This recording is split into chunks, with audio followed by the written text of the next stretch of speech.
Hello and welcome to Monday Night BloodBath, episode number 38 of the U.S. government even show about the city. We've got plenty of things to talk about where the U.S. government just seems to have other concerns than the actual country they serve. But before we get to all that, let's say hello to our guests. There is no Nerdy Neo tonight. End of the year. I think he's called it on all of his streams for the year. I haven't heard from him today. I hope he's okay. And then Shaka Zulu's got family things going on, and he might show up. He said he might be in the chat.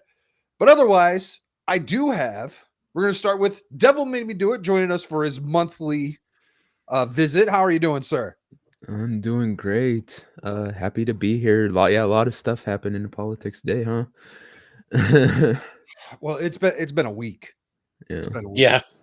I was mostly talking about Carter. Oh yeah, there's that too. Best president ever. Oh no. President Carter. Yeah, I'm so upset. Did you see that tweet that I put in the weekend pregame room about how someone said someone tweeted out like something along the lines of like, if you feel like you're shifting timelines, you're probably right because Jimmy Carter died last year and the year before or some shit. Oh damn, it's the oh shit. I forgot the name of that effect. The Mandela effect. The Mandela effect. Yes, exactly. Thank you. Somebody turned on the Hadron Collider, and that's the only reason that we saw that Jimmy Carter died 2 years ago. Yes. So we also have Professor Savage Dad, because he had a lot of shit to say on my H-1B visa video that I put out this week. And so here he is tonight, because that is going to be a good portion of this evening's conversation. How are you doing, good sir? I'm doing well, sir. How are you doing? It's got 2 days off for the holiday here, and do you have a beer can? I do have a beer can. It's upside down? It is. Oh, hold on. There it is. There it is. Yeah, beer can. Nice. Are you going to get in the bikini? You got the gay beer? The demonic gay beer? No, I didn't get the gay beer. No, that's the demonic gay beer. That's the demonic beer. It is? Yeah. That's the beer that had the demonic calendar. And I just added yes. Yeah. Because I think it's really gay to have a fucking politicized product like that.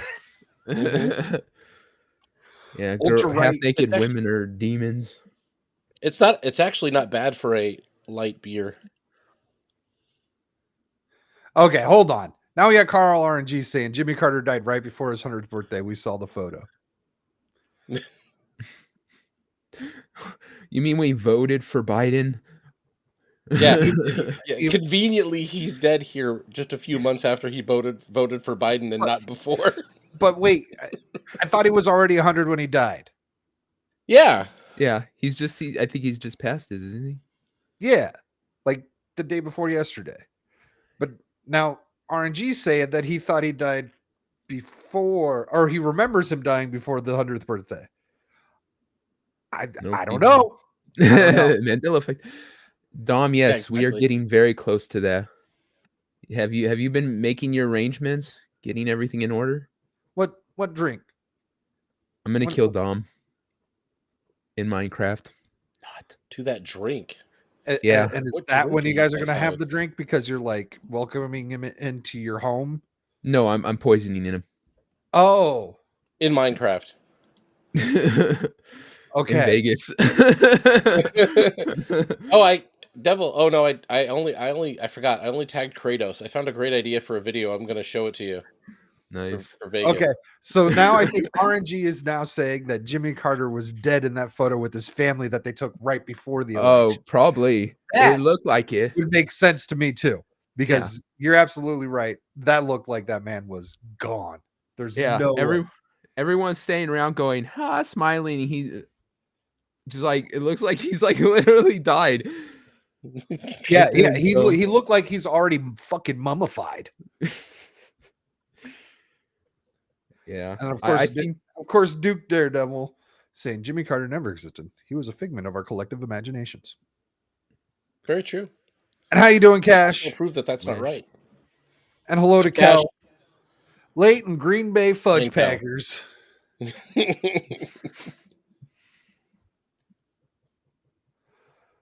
So I got a bunch of stuff for us tonight. Let me get these things in order here. Where do these go? Where do these go?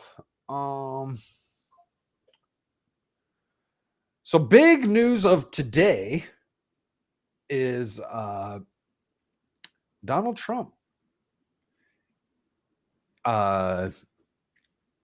What's the damn word? What? Act? Donald Trump saying, yeah, Mike Johnson's our guy. Oh yeah, I did hear that. Yeah. I endorsing the idea. Mike Johnson for Speaker of the House. That's the word I was looking for. Backed endorsing. I do thoroughly believe that he wants everything as smooth as possible until after the 20th. So he's just not going to fuck around. He's being really quiet. Everyone's being really quiet. The left, very quiet on the inauguration.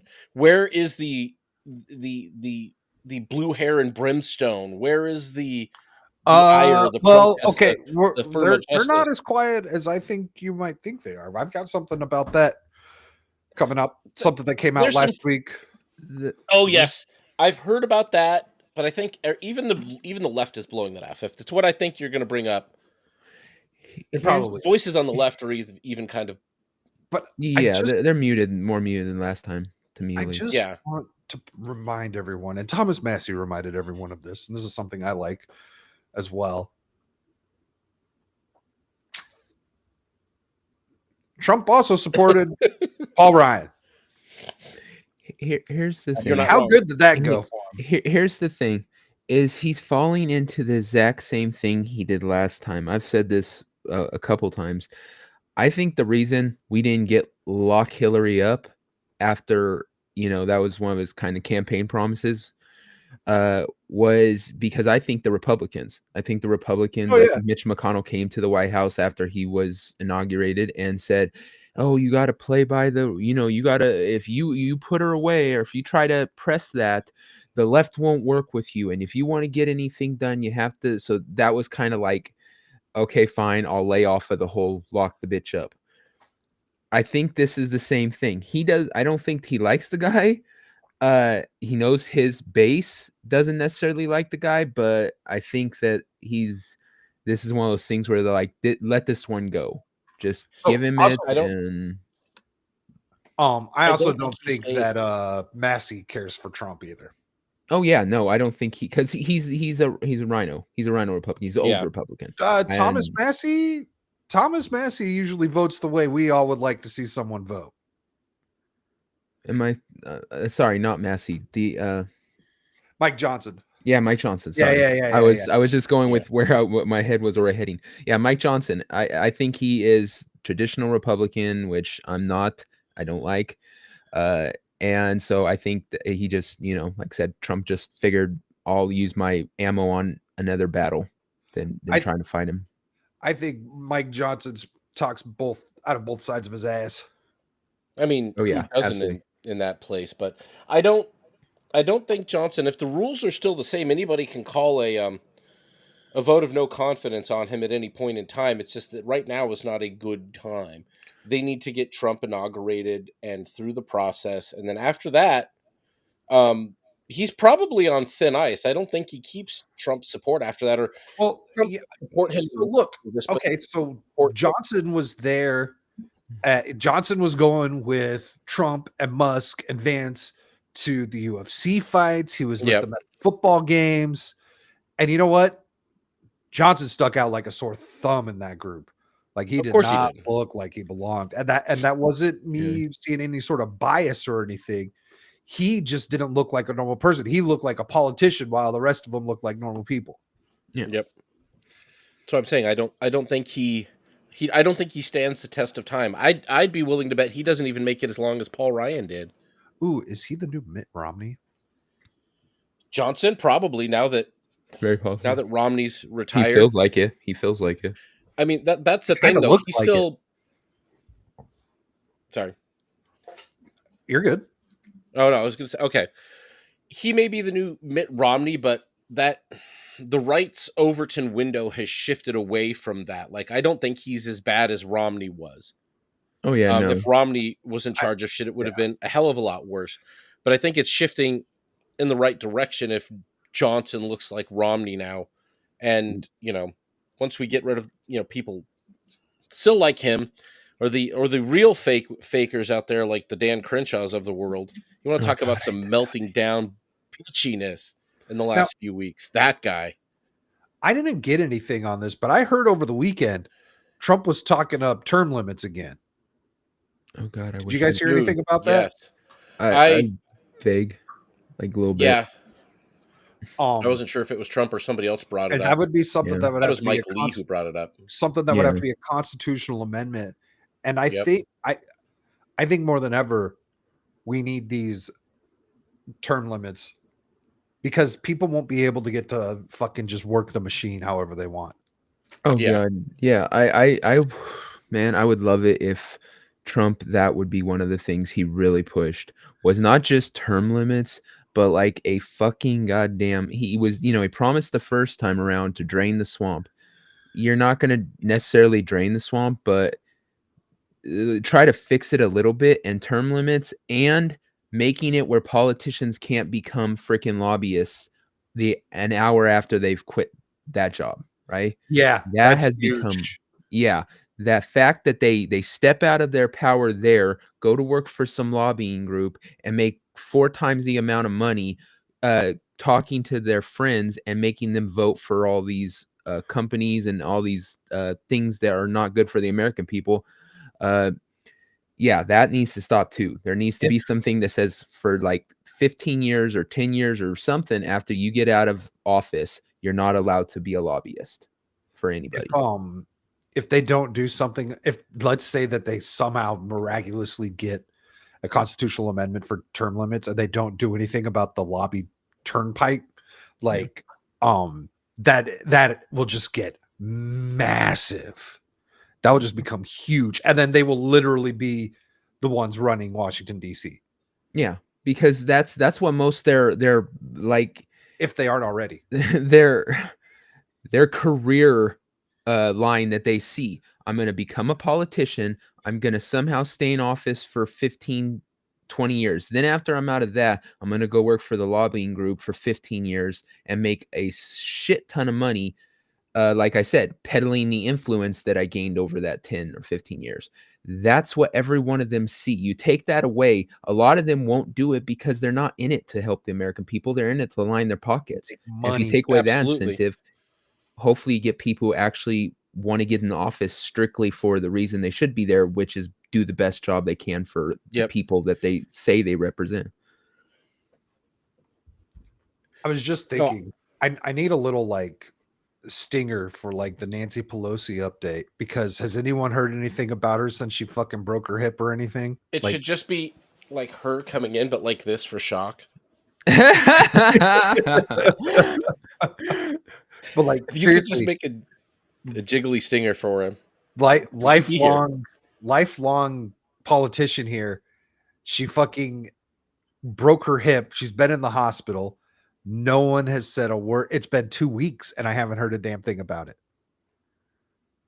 Yep, that's the other thing that you buy with the thing that money can't buy, the intangibles, like the literal ability to disappear, to do next to nothing wrong, depending on who's in charge of the.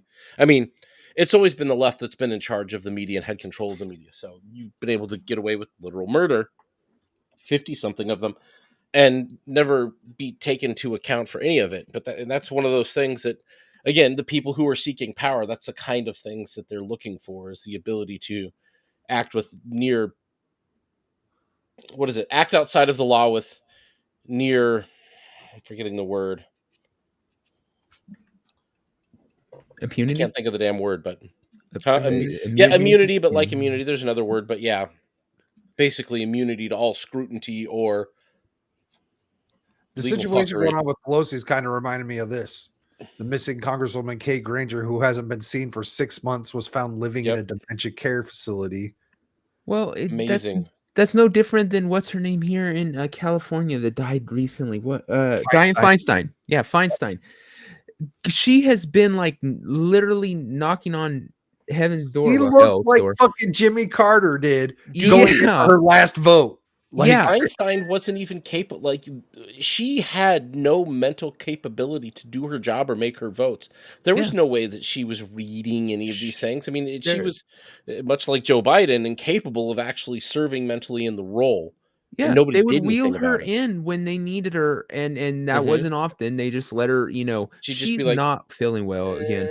And yeah, she'd be sitting there shaking, just like fucking, you're all like, God damn, is she fucking breathing? Do they, like, every once in a while when the cameras aren't on her, do they take the glasses and like hold them under her nose to see, if she's still breathing? Yeah. I would really like an update. I would really like an update on Pelosi, because maybe she was also like, so she broke her hip and then she was in the hospital.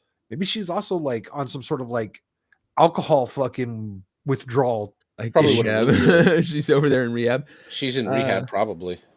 Here's the thing. That makes sense. Can you do rehab at her age? Maybe her fucking liver's so goddamn fermented she needs it. She's having a new liver installed, bro. It's coming direct from China. Yeah, it's from a child. Do that at that age. Yeah, child's liver. Like, Uyghur's liver.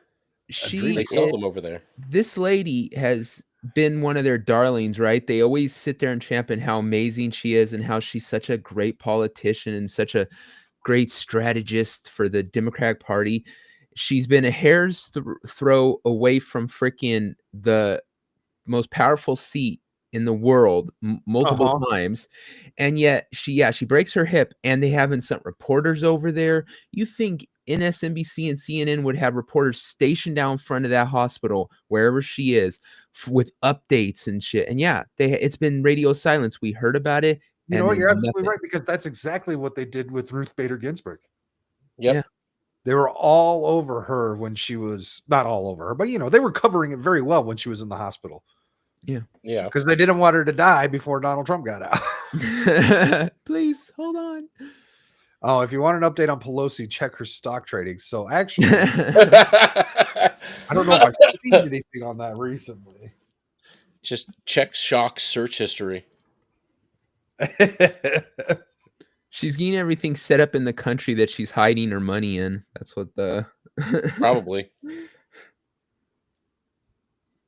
Her and her husband are taking all of the money they made on their really great trading practices, and they're buying Epstein's Island for nostalgia's sake. So earlier you guys were talking about these old people's cognitive abilities. Have you seen the latest thing that's going around on the mainstream media about Joe Biden? I heard that he sat there and said if he stayed in the race, he would have beat Trump. No, I didn't hear that. But this is what the news is having. This is Face the Nation. I believe that's a big time Sunday morning news show. Undercovered, underreported. That would be, to me, Joe Biden's obvious cognitive decline that became undeniable in the televised debate. At the presidential debate with Donald Trump. Unquestioned. And, it's starting to emerge now that his advisors kind of managed his limitations. It's been reported in the Wall Street Journal for 4 years. And yet he insisted that he could still run for president. We should have much more forcefully questioned whether he was fit for office. 4 years ago. You should have questioned that 4 fucking years ago. You mean true Shabbat to pressure? Every one of us. Don't you love that this happens so much where you're right over the target, but then when it's all found out, when it all comes out, they just want to kind of look like, oh, what's that over there, right? The whole fucking last election, we were sitting there saying this guy is fucking, and they would say nothing of it. No, the doctor said he's perfect. His doctor, the one he pays, yeah, sure, obviously, right? And yeah, we were completely over target, and now they're finally admitting it. It's all like, yeah, where were you guys when we were all sitting there, sounding the horn saying, hey, look, run somebody else, please. This guy shouldn't have any power. He's never been sharper. Fuck them. All right, let's see if she says anything else outside of the obvious. For another 4 years, which could have led to a primary for the Democrats. It could have changed the scope of the entire election. Yet, still, incredibly, that's the only reason why they're even willing to admit that he's mentally incapable of this, is because they fucking lost. Otherwise, they wouldn't give a shit. And that's one of the things they're trying to sit there and say is if he would have let Kamala from the very beginning take over, she would have won. No, it wasn't the lack of time, because that was actually their strategy. Like we knew that he was going to go, and then at some point he was going to drop out, and they were going to try to anoint her because they knew they couldn't get her in otherwise. Yep. The people don't want her. So that was their strategy, but they're now trying to act like him staying in as long as he did hurt her somehow. And no, her being an unlikable twat is what hurt her. It's the same thing that hurt her when she tried to run against him in the first place. Nobody ever wanted her. Do you think if Kamala had won, they would have already 25th Biden by now? Yeah, absolutely. That wouldn't because that wouldn't count as a term. That wouldn't count as a term for her. She'd still be able to get the second one. No, because I think they'd be too busy on this. You've done such a great job. Let's send him off with, stars and stripes and tell him how great he is. They'd be kissing his ass and acting like. That's the thing. You're not that you could be. It could go either way, because the left can never be wrong about anything. That's why there was never any ownership of the fact of why Joe Biden literally just got his ass handed to him in a debate, because he clearly, in front of all of America, couldn't mentally function in that debate. And they just said, oh, well, Kamala can keep all the money, so shove her in. Here we go. Did you hear that Kamala also just got a $20 million book deal? The exact amount needed to cover her debts. Convenient. A book nobody will read, but somebody will buy a shit ton of it and give it away. Sitting in boxes in their fucking office. Yep, pretty much. Yeah, just enough to cover her debts for all of the people who were really pissed that didn't get paid. Yeah, I don't think Devil might be right. I don't think they would have admitted if she won Joe Biden. They'd be taking a massive victory lap and celebrating Joe. Yep. Yeah, I could see that too. They couldn't admit that they were wrong about him either, because they can never admit that they're wrong about something. They just either ignore it and move on, or Pelosi said he should be put on the freaking his face should be put on what do you call it? Rushmore. That he should have a place on Mount Rushmore. Dude was a fucking epic failure. Name one thing that he did that wasn't obviously bad for the country that blew up in their face. Well, they think the Inflation Reduction Act was a great thing that did absolutely nothing. Yeah, hurt the country. Well, yeah, that's knocked like down how Lincoln's they all face. still praise the Patriot Act. We got to knock down Lincoln or Teddy Roosevelt's face, because they're Republicans, and put Biden there, right? They couldn't do Lincoln because he was technically the president under freeing the slaves, but I'm pretty sure they could find a reason to get rid of Roosevelt. Oh yeah, he killed a bunny once. He talked a lot of shit. I could think of some reasons to get rid of Lincoln, but there's plenty of reasons to get rid of Lincoln. So let's say hello to a few more people who dropped into chat. We had Visinger stopping by, says, sup, amigos. Did you hear about Cenk Uygur getting a standing ovation at Amfest? Yes, I don't know if we discussed that last week or not, because that was the weekend before Christmas. We covered it on something. What did we? Did you didn't do a wrong thing last week, so I don't know. Maybe I just saw it and I talked. Or maybe did it come up on a Beelzebub? There's only been one since then as well, because you guys didn't have one last Friday or the Friday before. We had one last Friday. We didn't have the one. Yeah, the Cenk Uygur thing. Just fuck that guy. Like I can't believe. I mean, I can believe because Republicans, especially these ones, the AmFest guys, are so thirsty for fucking acceptance and so thirsty to be able to claim a. They're almost as bad as leftists sometimes because they really just want to be able to like, I owned the libs. It was Look probably what I pretty. did. That's It's all it was.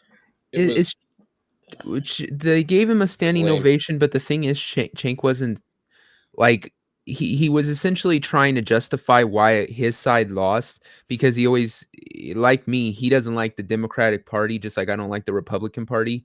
We're on that side, just not, type thing. So he was seen there digging on the Democrats, saying how stupid they were and they lost because they're stupid and shit, which is not a new trick for him. And the people out there were cheering for it because he was bashing the Democrats. But it's not like all of a sudden he's had a change of heart. Yeah. And he's all like, I'm on your guys' side. No, he's just all like, you guys were smarter about it than those dumbasses. Yeah, not like Anna Kasparian. I think he's fishing for a new audience. I think Anna Kasparian's having an actual awakening. I do too, because she has you just think that because she's hot. She has personal experience of the things that are happening to her where the people on the left are wronging her. Yeah. So, so she's getting it from both of those sides. Who knows? She may turn over her leaf. We'll see, but from Devil's trying to convert slowly, subliminally with this message. Like I said, she's slowly growing more and more. Like it started off as just I would hate bang her and then never like contact her again. I'd like literally run out of the house after I was done. I wouldn't even like. Now you would just start working on converting her slowly. I wouldn't even slap her on the ass. I'd just be like, finish and then fuck that and run out. Now it's gone to where I literally might call her for another bang. I'd be like booty call her afterwards. Take her out to the gun range or something. Take her shooting. Really work on slowly. I've always thought she was hot. I'm not gonna lie. I've always thought Anna Kasparian. Yeah, I'll agree with that. Yeah. But yeah, like I literally might like say that was great. See you next time. But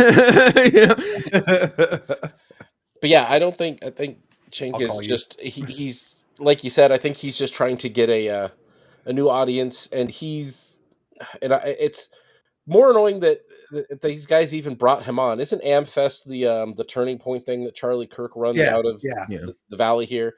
Like I always think I want to go to one of those events, but then something stupid like this happens, and I'm reminded like I'd probably be really fucking annoyed by some of the shit there.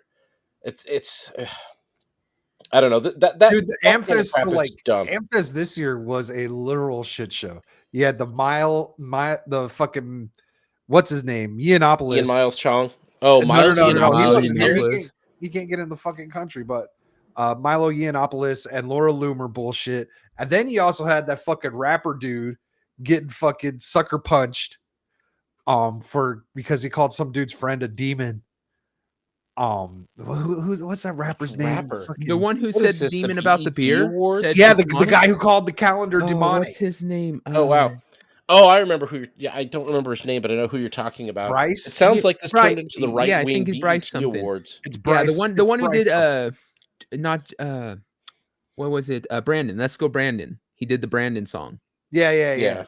Bryce. He got in a fucking fight, a literal fist throwing fight in some dirt lot out here. Jesus. And that was so he got in the fight because like the guy sucker punched him because he called someone a gay demon or something because he doesn't believe in gay Republicans or something like that. No, Scott Pressler. No, it wasn't Scott Pressler. It was some other dude, but he probably would call Scott Pressler a gay demon too. Dude, we wouldn't have gotten fucking Pennsylvania without Scott fucking Pressler. Seriously, without Scott Pressler. Scott Pressler was doing seriously. To me, that shit is fucking. It's the worst part of what's going on right now. Is it's kind of unanimous with most of the people on here that the old Bible thumping fucking Republicans that kind of chased away all the youth and stuff were shit. The ones that were about censoring and about, we got to stop this TV show because it's going to corrupt the youth and we got to stop video games. No one liked those Republicans. Exactly.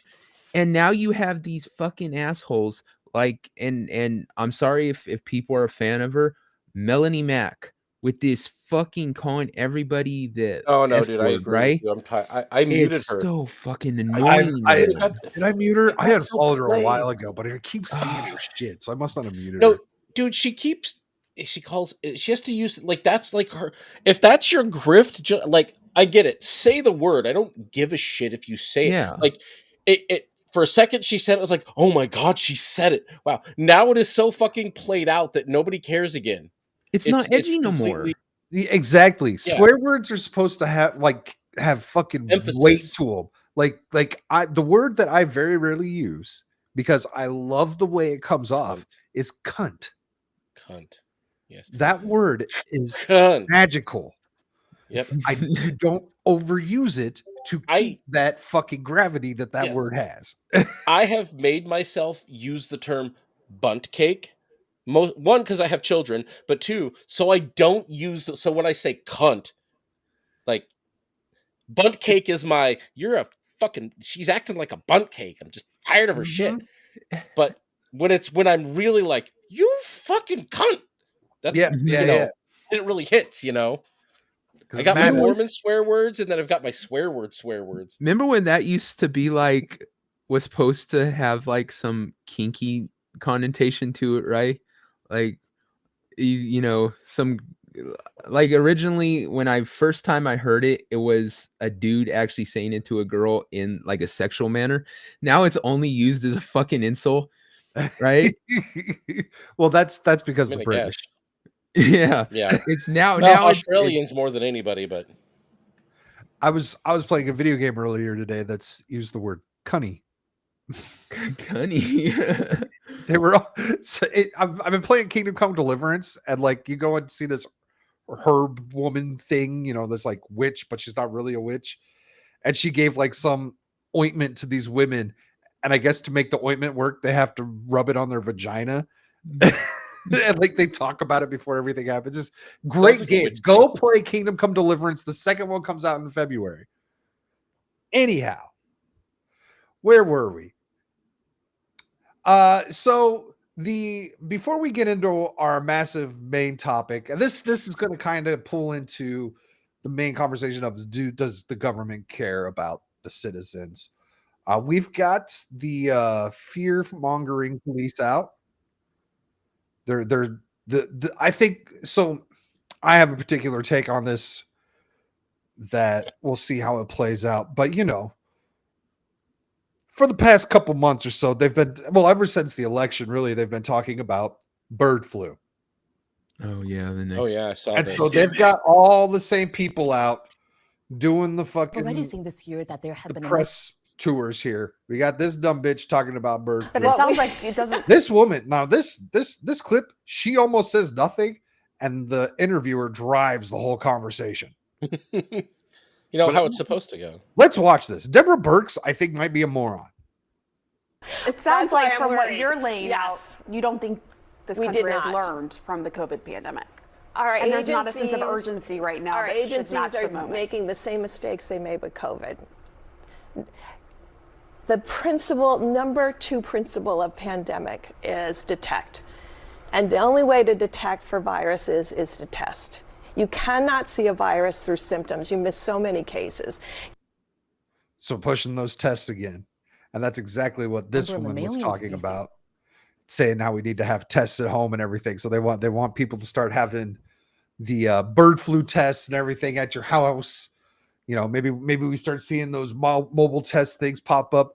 But you want to know what the biggest difference to me is on this compared to 2019, 2020? We don't have those crazy clips coming out of China with them welding people's doors shut and people passing out on the street, or the fucking body snatchers rolling through China and snagging people up. We don't have any of those clips, and no one on the independent journalism side is watching things like that and covering those kind of events, whereas the mainstream media was not talking anything COVID related until March. Well, that's easy. The reason they're not doing is because he's not in office yet. After Trump actually gets in office and they could put it all on him, that's when media is talking about it now. The independent to the level. what? To the level. like I said, they're not seeing their banging the drums of we have to lock people in their house, we have to shut this country down, we have to do all these bad things. Dude, They will after Trump gets in office. Some publication in England just said that families need to lock down for 48 hours. So here's the funny thing about this that nobody's picking up on because nobody realizes how these things are named or doesn't pay attention to this shit. Let me make very clear to you what this is. This is a rebrand and nothing more, because bird flu is SARS. SARS is a coronavirus. H1N1. This one's H151. Yeah. So H5N1. But either way, it's still a coronavirus. It's literally a COVID. It's the same fucking thing. They just aren't calling it that because they're trying to go back to bird flu, which we heard a million years ago. I had the first iterants of SARS, CoV, whatever, that hit America back in 2007 or 8. Like, I have all the scar tissue on my lungs from having had that and coughing for hours on end at night and shit like that. I had that for like a week. It sucked, but I survived it. I'm fine. But this is just a rebrand of COVID. They used COVID for COVID-19. Now they're going back to bird flu because if they call it COVID, nobody's going to give a fuck. But it is, we're seeing mutations. You see mutations in the flu and viruses like this and in COVID-19 constantly. This is just a mutation of that COVID 2021, whatever the fuck you know what? I might have had the bird flu last week or a week and a half ago or whatever it was. Yeah. Because I was sick for like 3 or 4 days. That never fucking happens. It wasn't a cold. Like, yeah. And I've been getting allergies. I have a cough in the morning when it's cold, and then it warms up and I'm fine. But whatever it is, they tried rolling out the bird flu and the swine flu and fucking Zika and all that shit during Obama, and no one gave a shit. The only time people gave a shit was when the independent journalists were on to COVID before the mainstream media ever was. Then that carries some weight. Plus, they had the fucking all those videos coming out of China, which we don't even know what the real story was behind those videos. Oh, we'll never will. No. Absolutely not. But yeah, I don't think this plays. I think this is a ham-fisted attempt by a media and a group of people that are well known for ham-fisted attempts. Let's see, Kamala Harris. They tried that one before. Nobody fell for it. They got away with Joe Biden, and people weren't going to fall for it again. They got away with COVID. It doesn't play. They're going to need something else, I think. I think another big reason why it doesn't play here, we'll show these again here, is because when they see these faces, people aren't going to give a shit. Nope. It sounds like not at all.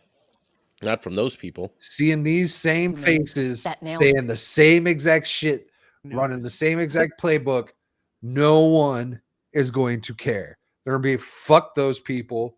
I hated 2020. And then I just don't think that there's any way they pull off another fucking pandemic lockdown. No. Because if none of the stuff came out after that they did, once again, the stuff we were warning people about, we were saying, and we were called crazy for, then they might, because there's plenty of people who are still crazy out there. But literally all the stuff we were, shouting from the rooftops has all essentially been proven. The Fauci, whatever. Yeah. All the bad stuff about that. We've seen more and more come out saying, there are actual issues. I won't say anymore. Then you have the masks. Oh, you have to put on 4 masks. You have to have, they should be that thick on your face. And they said at the very beginning to not wear a mask and go hug a Chinese person. Yeah. And we said, if you have one of those masks on, can you still smell smoke when someone's smoking in a room? Yeah. Then it ain't stopping shit because smoke particles are, 1,000 times bigger than a fucking germ. And we were told crazy. No, freaking masks work. They work all the time. No, they don't. And so all this stuff that's come out now, we were proven right on so much stuff. That's exactly why it's going to be a lot harder for them to pull the same trick, is because way harder. When we're sitting there saying it's not going to work, this isn't going to change anything. It's, they're gonna be like, well, they were right last time. Maybe maybe we shouldn't believe you guys. This is further proof that the left is out of good ideas, both in Hollywood and in trying to craft narratives in government. They are failures at narrative because they can't come up with anything at all new. It's the same thing over and over. Even their assassination of attempts of Trump were poor rehashes of people who had done it better once before, or at least did it originally. Like nothing new. Nothing new comes out of that kind of mindset, though. They can't create anything new, which is why people will continue to not believe them. And if they don't figure out a way to do something different, to find a new policy, to find a new way to approach people, they may have had their last chance at power, I would hope. With independent news being more out there, more people are going to be able to start to realize this. What you're going to see is more rifts and arguments in the right. You're going to see the parts of the independent right, like the Daily Wire, not that independent, and Crowder and other YouTube personalities. You're going to see these kinds of divisions. But like with the thing we're going to talk about soon, the difference between the divisions on the right and the left, where they have to be in lockstep, we can have an argument and maybe help people who think they know more than they do come to a better understanding of it, or at least be willing to cede some ground on a bad idea and say that more work needs to be done. We'll get to that because we got one more thing before that I think is the biggest example right now that the American government does not care about the people. We need more of those. Joe Biden announces $2.5 billion for Ukraine, saying he will continue surging aid while in office. Continue surging aid in the quotes. In fucking quotes. While in office. He's got what, 22 more days, 23 more days? Oh yeah, this is a perfect like what you're going to see from this, roughly first, second quarter, sometime in the first year of Trump's term, is another, like, just the way he's blowing out money and printing it. We're going to get some more inflation spikes, and they're going to be like, look, it happened to Trump. Because he fucking printed how many more billion before he left office? Yeah. Somebody needs to fucking 25th him, man. Jesus.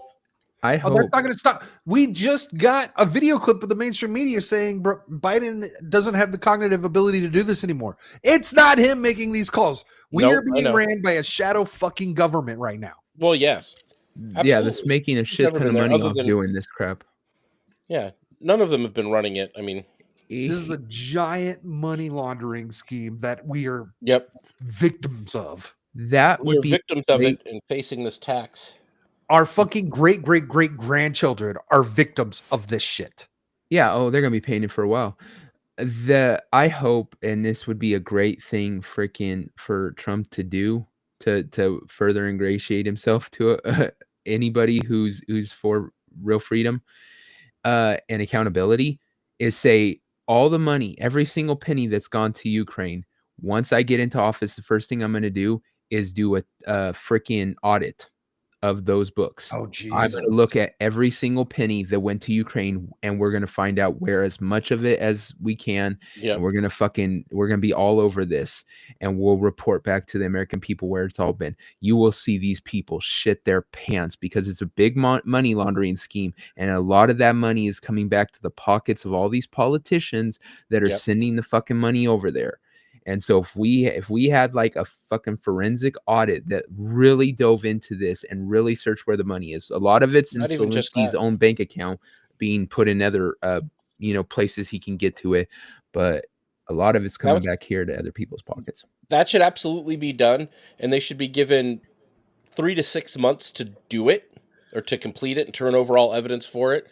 And if it isn't done, one, we tariff the fuck out of the Ukraine until it's paid back, or we just immediately drop all support for them altogether until they pay the money back. Well, that's the other thing, is everyone's expecting this all to be resolved when Trump gets in. Everyone, like Putin is saying, he was going to. Putin said, I will meet up for peace talks in Slovakia or something like that. Which he's like, yeah, I'm willing to go talk. But you've got Biden, who's just going to continue to ramp it up, and Zelensky doesn't want to stop. Zelensky does not want to stop. He knows that he has to, because Zelensky's days are numbered there. If the war doesn't come to an end soon, they will come for him. Well, and they're coming for him when the war ends anyways, because he's put they are. He'll leave by for then. like 6 years. That'll be part of the Maybe not 6 years, peace. Here's a like real 3 funny one years. for you. What if part of the peace agreement is he gets to take up residency inside of Russia? No, but I think the second any stuff starts coming out, like I said, he's stowing away cash. He's stowing away our cash in some foreign banks and shit, and he's gonna run out of that country. Those weird videos of like supposedly like Ukraine hire military muckety mucks have like fucking dressers full of cash. Yep, like they do. I've seen those videos. So how the money's coming back to America is because it's actually being spent here, kind of, sort of. We're buying weapons. Yep. And we're sending the weapons over there. And so that money is being that's kind of how it's being laundered, because all these politicians have the money in the fucking war machine, the fucking the giant war machine, and that's why Dick Cheney's of the world. Yes, that's why this has been going on the entire time Biden's been in office. There has been some sort of fucking war going, or excuse me, not some sort of war, multiple wars as of October 7th of last year. Yeah. Was it just last year? Or was it the year before? It's only been 1 year. Yeah, I think it's only been a year. Israel, Palestine. It's only been 1 year. Netanyahu doesn't give two wet shits about Biden, though. I don't think he likes him one bit. No, but we're still sending them money. Yeah, and aren't we sending both sides of that conflict money, though? Really? Does Netanyahu like anyone beside himself? Yeah, that's true. But aren't we sending Palestinian aid as well, which we know what that really means? When you send money to Palestine, you send it to Hamas. They continue the terror machine, et cetera, et cetera. Well, we're funding both sides of a war very openly. No, we don't send the money to Palestine. We send it to fucking Iran. Pallets of cash. Yeah, that's true. Well, Iran, Palestine, what the fuck's the real difference there? Let's be honest. Well, I mean, it's Hamas. I think Iran might be like have their fingers in all of them. You know what I mean? Oh yeah, they're the number one state sponsor of all. Oh yeah, terrorists. I mean, they like to, if anything bad in the Middle East, they like to have their greedy little greasy dicks around it. They're getting something out of it every time. Do they just not have any oil there? Does Saudi Arabia just have all the oil? I think the Saudis have most of it. I know Saudi Arabia is like a much larger country, but yeah. Not as much as we do, though. No, but we're not allowed to touch it. We're saving it. Right. Until we drain all of theirs and they become worthless. I'm not against this idea. We'll just claim all of their resources through economic means until they're sucked dry. Well, you see, so we have to suck them dry and then keep ours off of limits, because that's how you're able to go full green and you make the whole world go green, except for China and India. But I say glass almost the entire Middle East and just start putting up oil derricks all around it. You know, our own in Minecraft. In Minecraft and in that Minecraft game. Definitely not in real life, because like that would just be wrong, right? That bad. Well, YouTube guidelines, you can't advocate for genocide. I mean, some genocide. Some YouTube seems fine with. You're right. One alive. Actually, I don't know what side of the Jew-Palestine conversation YouTube's on. I think they only have one way to find out. Let's go. I think they have a problem with that. All right. So the big news of the week was, I don't even know how it happened. I made a video last Friday about the H-1B visa situation going on Twitter. All right. This conversation was pretty much held to Twitter, and then it broke into the mainstream because of everything that was happening on Twitter. From what I could tell, Vivek Ramaswamy made a tweet about Americans being lazy. And that sent Laura Loomer on an H-1B visa kick. And although what she found was interesting, I'm pretty sure that's what it was. Like, do you guys know how else that whole thing kicked off?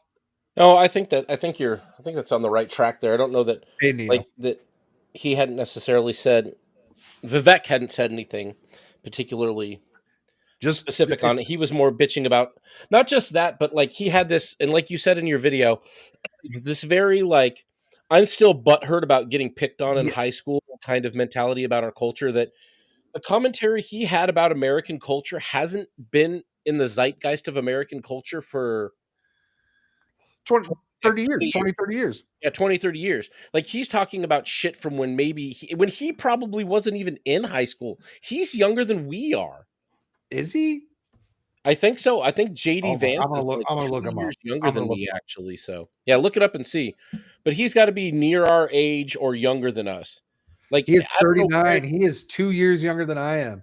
Yeah, exactly. So when he went to high school, that barely existed. Now, I didn't go to high school. I skipped high school, so I don't know any of this shit. But that's he specifically mentioned Saved by the Bell, Family Matters, and Boy Meets World.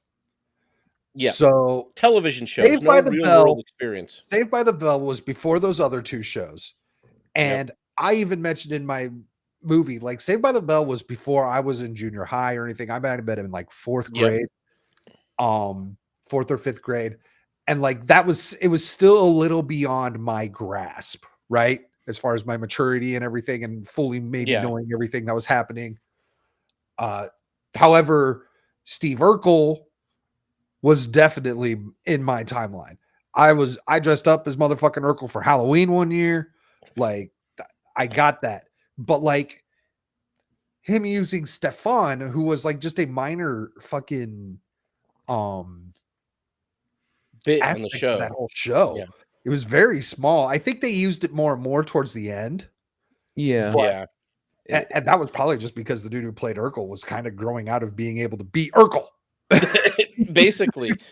But it was this just really like it was, frankly, either he's like, tell me you didn't go to an American high school in the 90s or 2000s without telling me you didn't go to an American high school in like the 90s or 2000s. That didn't Saved by the Bell was parody of a bygone era for the most part. Yeah. That was not the high school I went to by any means. Yeah, exactly. I mean, in all honesty, Family Matters. Smaller high school.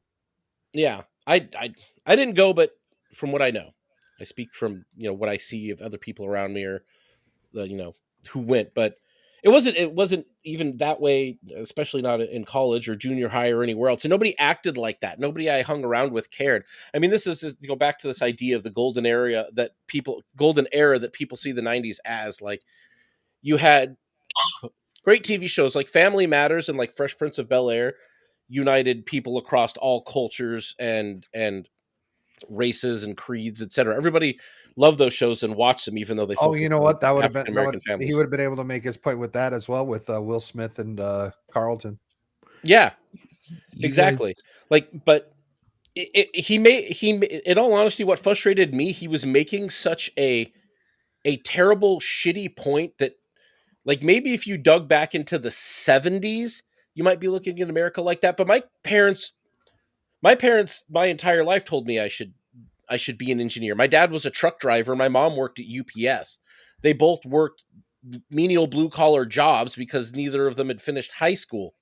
And they always promoted the idea of going to college to me. My parents weren't wealthy enough to know what that even really meant. And that was like, nobody said, oh, you've got to be the prom king. By the time I was high school age, nobody gave a fuck about a prom king anymore. In all honesty, people who got elected prom king or whatever were probably made fun of. Like, oh, you're the prom king. I don't even know who that was when I was in high school. I didn't go. Nobody does. In our generation, they gave it to like the handicapped kids to make them feel good about themselves. Exactly. It's all like, there's like, this hunchback girl freaking hobbling up. She's the prom queen. Yeah, he's talking about Gen X from fucking boomers. He was. That's the thing that was frustrating about it, because he's supposed to be kind of. You felt like when he ran that he was more in touch with people and understood kind of the American zeitgeist a little better. That was a fucking rude awakening for some people that made you realize that he has no fucking clue what normal people live like at all. And then you have to remember he's been a rich motherfucker most of his life. Well, and now that I'm thinking about it, the main premise of the first time they brought out Stefan in Family Matters, the moral of the story was it's better to just be yourself. Exactly.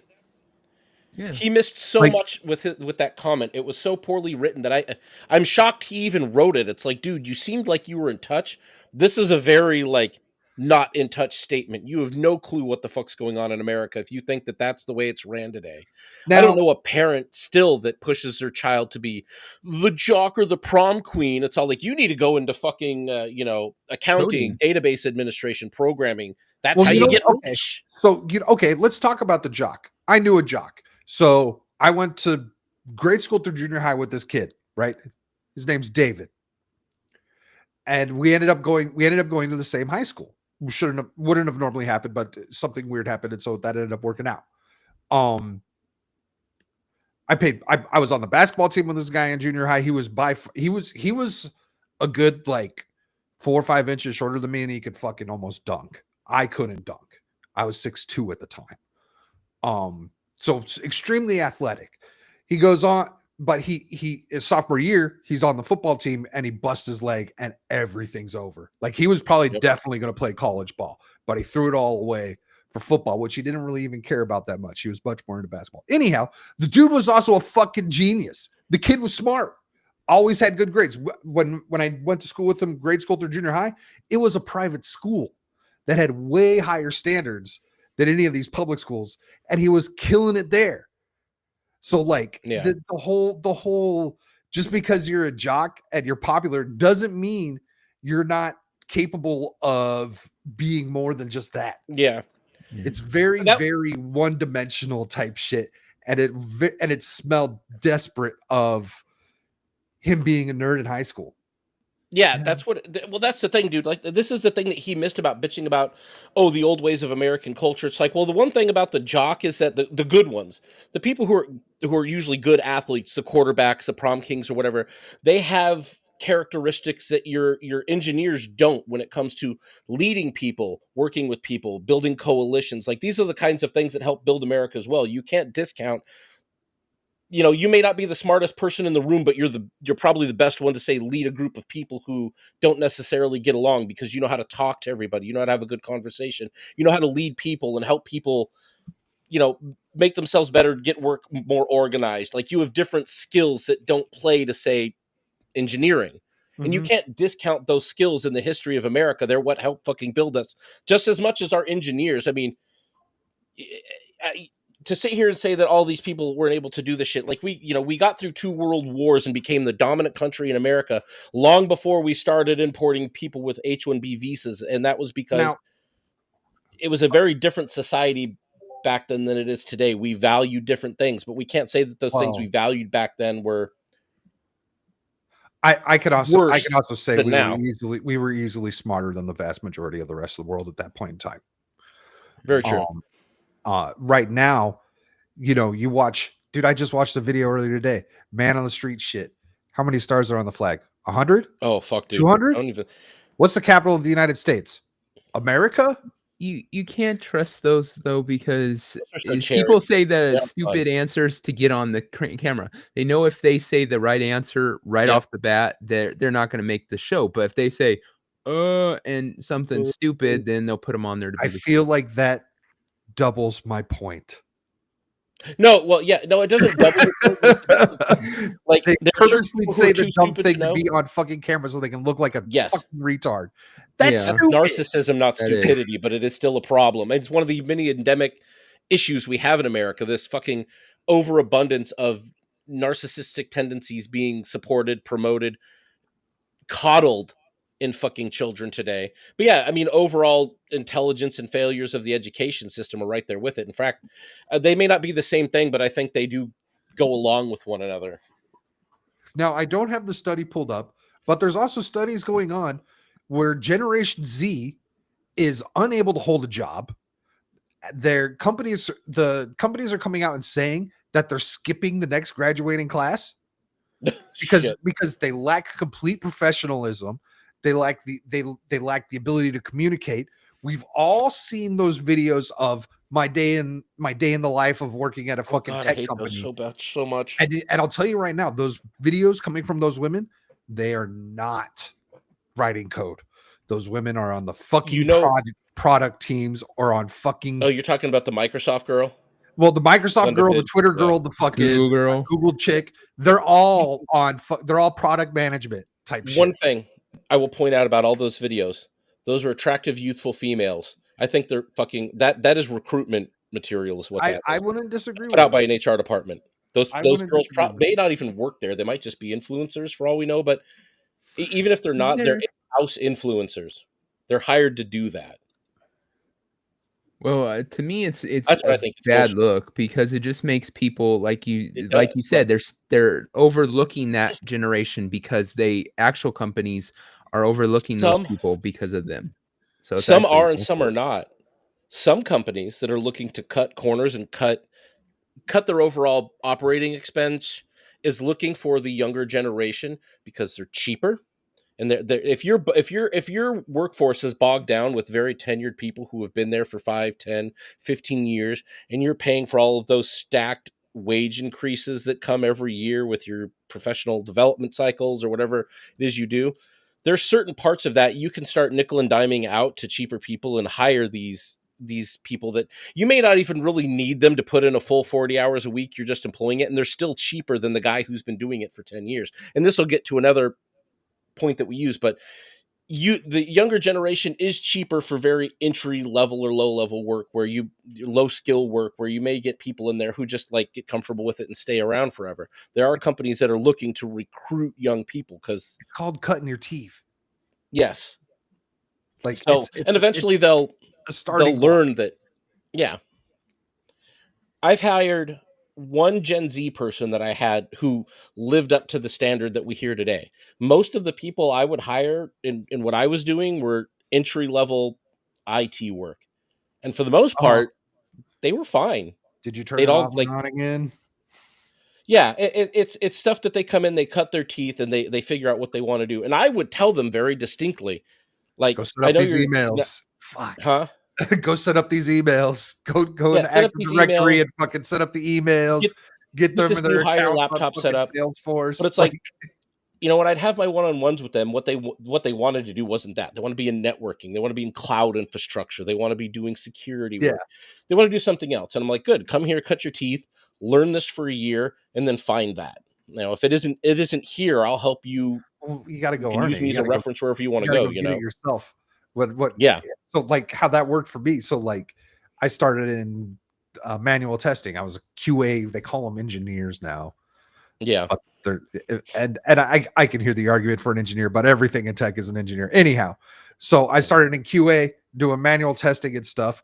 And then I went out and found what's the next thing. And that was automation. And so I got to stay in QA, but I became an automation and I learned the code and I did all that shit. And, I went and I made something for myself with the time that I'd spent a lot of time on my weekends doing it all on my own, like, and I told my ex at the time, I was like, hey, you know what? I'm going to do this for a little while, but this is going to pay off. And it fucking did. That's kind of how it works when you want to get into security or whatever. You actually have to show interest in it at a job you already have. And then they'll be like, oh, okay, well, he's showing that he's got these skills. Let's kind of like, bring him along. And not everywhere they may train you, and not everywhere may have an FTE for you to move into. But once you've done that, you stack your resume with that. And if you don't find it where you are, you can find it. And if you've done a good job and your, supervisor, manager, whoever isn't an asshole, they'll be more than willing to help you, as a reference or whatever else. That is find that a lot thing you want to be doing. Management. A lot of management is actually afraid of their employees. Well, I mean, this is the thing I found in tech with a lot, not all, but there are a lot of leaders in tech who came in from business college and didn't come up through IT. And there's a very different mindset from those of us who came up through it and those of us who graduated into it. It's a very different mindset. Like if you came up through it, you understand where everyone else is going. So now, and that's just an acceptance you have to make in life. Yeah. Is that Now- this person who's good is going to leave someday and do something more. Now, onto the H-1B visa. Have either of you worked with an H-1B visa employee? A few. Yeah. Okay, I've worked with a few. I wasn't sure if maybe because we've seen the documents where you could be a pickleball trainer on an H-1B visa in this country. Can be anything. You So can be a call center support person. Right, yeah. Fucking graphic designer for Patrick Bet David. Fucker. 42 grand. Wow. Fucker. Now you made a comment. The last comment that I didn't get to reply to that you made on my video was about contract workers. Yep. So now, and this is they typically call it nearshoring, or Yep, it's or onshoring or something like that. And you mentioned about how like these people will work for a contract company, and you see those salaries because like I mentioned on that video, like the salaries looked okay. Some of them do for the positions that they were working. But you mentioned that might be the money that's going to the contracting company. Yep. That it absolutely then could be. pay and I've worked for contracting companies myself, and I know that they make more money than what I'm actually getting paid, right? Because how else would a contract company exist? Yeah, that's how they exist. Recruiting company, whatever they want to call themselves. And then also, their whole business model is that. And then also the point of the main company going out and getting contractors is because then they don't also have to pay for the insurance. Therefore, making the employees a lot cheaper. But now my question is, so like, for instance, I've worked with people from Costa Rica. And what if it was a Costa Rican company that was the contracting company? Would they even need the H-1B visa at that point? Probably not. If that person's not in the U.S., they probably don't need them at all. If they all work remote? Yeah, if they work remote for an they have American to come company in. in Costa Rica. Yeah, you have to be here. The visa is to get you into the country. So yeah, it's part of it is you're getting brought into the country to have the job, not doing it. One of the guys I worked with, I don't know what you want to call him. He was like my right-hand guy a couple jobs back. He came here from Mexico. He had an H-1B visa to work here, and he was great, dude. Like, he was very enthusiastic about his work, smart. He came here because there just weren't a lot of job opportunities doing what he did, tech, in Mexico, and it was very difficult to get them. Not. Yeah, he was an awesome guy, but he acclimated to America like crazy good. He was he married at the time? I think he'd recently gotten married, and everything else. And he was, living in a place here, and I went to his naturalization. He went through the whole legal process and everything else. And he came here and he acclimated to, American society. And I still know him. I still talk to him. He's a great guy. He was at my son's birthday party, like this past summer or last summer. But awesome dude. Not a problem. That I understood why he was here, and I think that he was a benefit to the work that he was doing here. Now, are there a million other IT guys here? Yeah. And I think I'm not sure what he came over. I think he changed from an H-1B to a regular citizen. Well, not just citizen, but like he was in the citizenship path. So he changed from the visa to actually being on the path to citizenship here. So what's the difference between that as far as employment? Like, what's the difference between? I don't think like he had the visa versus the W-4 they have you fill out. You know what I mean? I don't remember what it was. I thought there was something else. W-4. I thought there was something that changed when you're actually on a path to being a citizen, where like H-1B is not necessarily a more permanent resident, and he was becoming more of a permanent resident. Yeah. So, it's something with your residency status, because H-1B visas, they may go back at any time. Yeah, when you come in on the HP visa, you have to work in the field you came in on. So if you come in and your expertise is software engineering, that's the field you have to work in. If you can't just take another job and go to another thing and stuff, you're on a very specific reasoning for being here. And if you go outside that, they say, sorry, the visa's pulled, essentially, I think. Would you say that gentleman is in the top 0.1% of his field in even Mexico? Well, in Mexico, maybe. I mean, he was good. But I wouldn't even say that. I wouldn't even be able to say that about myself here necessarily. But you know, top. Well, yeah, you know, I couldn't say that about 0.1%. myself either. Here's the thing. So, but I think he wanted to become an American. He wanted to become a citizen. So he was looking to immigrate as opposed to just have a work visa. Here's the thing, is just like every single thing our government does, it's ripe for abuse. And that's the problem. I am for people from other countries, especially if they really want to, become part of this country. I'm fine with them coming over here and taking jobs that we need the position to be filled by somebody. But it's actually written into the thing that the only way you're supposed to do that is if the company has proven that there's not somebody, an American citizen, who can do that job and is efficient at it. They don't do that. It's not upheld. I don't want us, if there is literally a person here in America who's like been like, I've been out of job for 6 months and I would love to do this job, and they're all, well, we can hire this person for cheaper because he's on H1, then no, I think these companies have been abusing it. So I do think we need to, just like most things, clean the damn thing up, but I don't think it needs to go away. I think there's always going to be, jobs where we could say, hey, this person from this country is amazing at this job and could be a boon to our company. Then yeah, you should have that as an option. See, and this is the long-standing problem with it has been that it's often, I mean, what it is it ends up being used as a cudgel.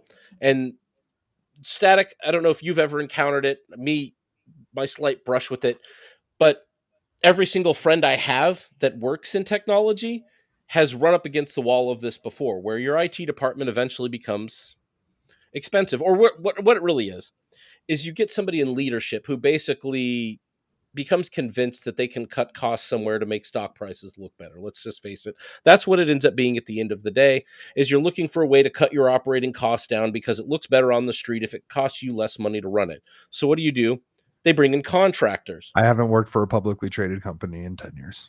I'm glad I don't know. But but so, I mean, like with friends of mine that have worked at like in for IT in the hotel industry who work in internet service providers, like when Cox completely onshored the entirety of their support, which went very badly for them apparently. But my friend, she lost her job there to get her severance. It's a classic tale. To get her severance in full, she had to stay there and train her replacement, and then go to Georgia and train other replacements as well for a while. And then she got her severance, and she ended up working at the state. She's still there, but she got onshored and removed for people who make considerably less money doing the work that fucking call center or IT support people do. When you, and this is the thing, it's splitting hairs too. When it comes down to like your IT support technicians, they're replacing people who are probably making 25, 26 bucks an hour with people who are being paid 21, but they don't insure them at all. They have no insurance, no 401k, no benefits at all, because the consulting company that convinced your company that this is a better way to do IT and it'll be so much more responsive and robust sold them really on the bottom line of, this is the bulk of your IT. This is the bottom line of what it costs. This is what you'll pay us to do it. And the company says, oh, wow. What does entry level IT pay right now? And I mean like 25, 26 bucks an hour. Shit. Dude, I remember, dude. God when damn. I started out, I made 34 grand at the university that I worked for here, and they made me salary at 34K. Yeah. That's normal. That's fucking normal. I would say the first job I got was like 32 or something, maybe 35. Exactly. No, dude, tech support. Where we live, everything's fucking more expensive, dude. Like, and even at 25, 26, most of my techs lived with multiple people. They all had roommates. They weren't pulling an apartment down on their own at that rate here in the Valley at all. So I can understand why it's like, dude, I would have killed for 25 back in the day. Kidding me? Like I would have never left the call center. Like, yeah, like I made it, man. Exactly. Hell yeah. But yeah, that's about where it is. What you're paying for it though, like, is really crazy. Depending on the consulting company you go with, you're paying $41 an hour for that guy. And that's where it comes in. And then they're actually still making less. They're making way less. They're making way less. They're making because one, they're basically like that consulting company, or even if you want to go way back here, especially where I live in the Valley, Amex had been doing this for 20 years. Is this why that one area smelled like curry? It does. Yes, absolutely. That's I told you the story. Well, it's because it's the whole apartment complex and the condo complex across the street. It's an entire Indian community. Everybody, nearly 99% of that complex is Indian. And this is kind of the hard part about what happens with that. Until COVID hit and Amex completely evacuated that entire building and then closed it, shut it down, and moved all of the work there out. Like, you had generations of families that had lived in those communities over there and gone. So a lot of people ended up losing their visas. A lot of people went back home. Had to go back home. Yeah, you know what? I knew someone personally that had to go back home because of COVID. Yep. And when they closed it all up, they shortened all the offices and they just went. They were gone. So, oh Jesus, the demographic changed over there quite a bit. But that's the other thing too. Like, these companies basically have these people held hostage under that H-1 visa. Like, Kelsey, it's that apartment complex had the cleanest sewer pipes in the city. But I love some good curry. That's the thing. There's a lot of great Middle Eastern food and Indian food like within short driving distance from my house. It's fantastic. Because again, these communities have been here for 20 years and they've kind of developed the area here. And it was Indian, Middle Eastern, Asian. It's very eclectic up here, I guess is a term you could use. All sorts of different ethnicities all around. But not here. Yeah, there's Mormons and then Jack Mormons. I got the old people. I got the old people, dude. I got a lot of fucking old people, and then some crackheads a few miles down. Yeah, I mean, yeah, that's true. Well, excuse me, they're not crackheads. They're meth heads. So they're definitely yes, exactly. How dare you discriminate against them? They're looking for copper, all right. So Elon Musk came out it was either today or yesterday. He tweeted out how like the H-1B visas, they need to raise the minimum salary, which I have no idea what it is now, but it seems like it's pretty low if you're able to hire a pickleball fucking coach. Yeah, dude, I don't even know that there is a minimum salary. I don't know if there is either. There's him. Yeah. And then it's also whatever that person will take. It's actually very meritocratic, except for the part where Americans can't compete in that way. And then he's talking about adding a yearly fee to it, meaning a tax, a tariff of sorts to companies who use the H-1B. Yeah. So that would possibly help. More expensive than hiring an American citizen. It would put it right around in the same ballpark at least. And therefore, they would have to make sure that they are actually bringing in someone they know that's going to be a game changer. Well, yeah, absolutely. I think another fucking random schmo that they could get from America. Yeah, pretty much. I think just enforcing the actual fucking rule of the 0.1 fucking percent thing. But I think that it should be a part of applying for the visa in the visa process, you're basically, you're going to lose this person's visa if you're not paying the market rate in the region you're in. Even that I think would have been fine. What Elon's saying makes it even more expensive, which you'll hear the complaints of, no, I can't compete because I can't afford it. And it's like, oh, well, then you should probably just hire an American then. Find the good Americans because they're out there too. You have a much better chance of finding a rock star in America than you do in India. And that's not a knock on India. It's just, there's more of them here. And we actually have a little bit better, like a smaller population here. Anyhow, I was going to ask you, have either of you worked with someone who would be considered a rock star at the job?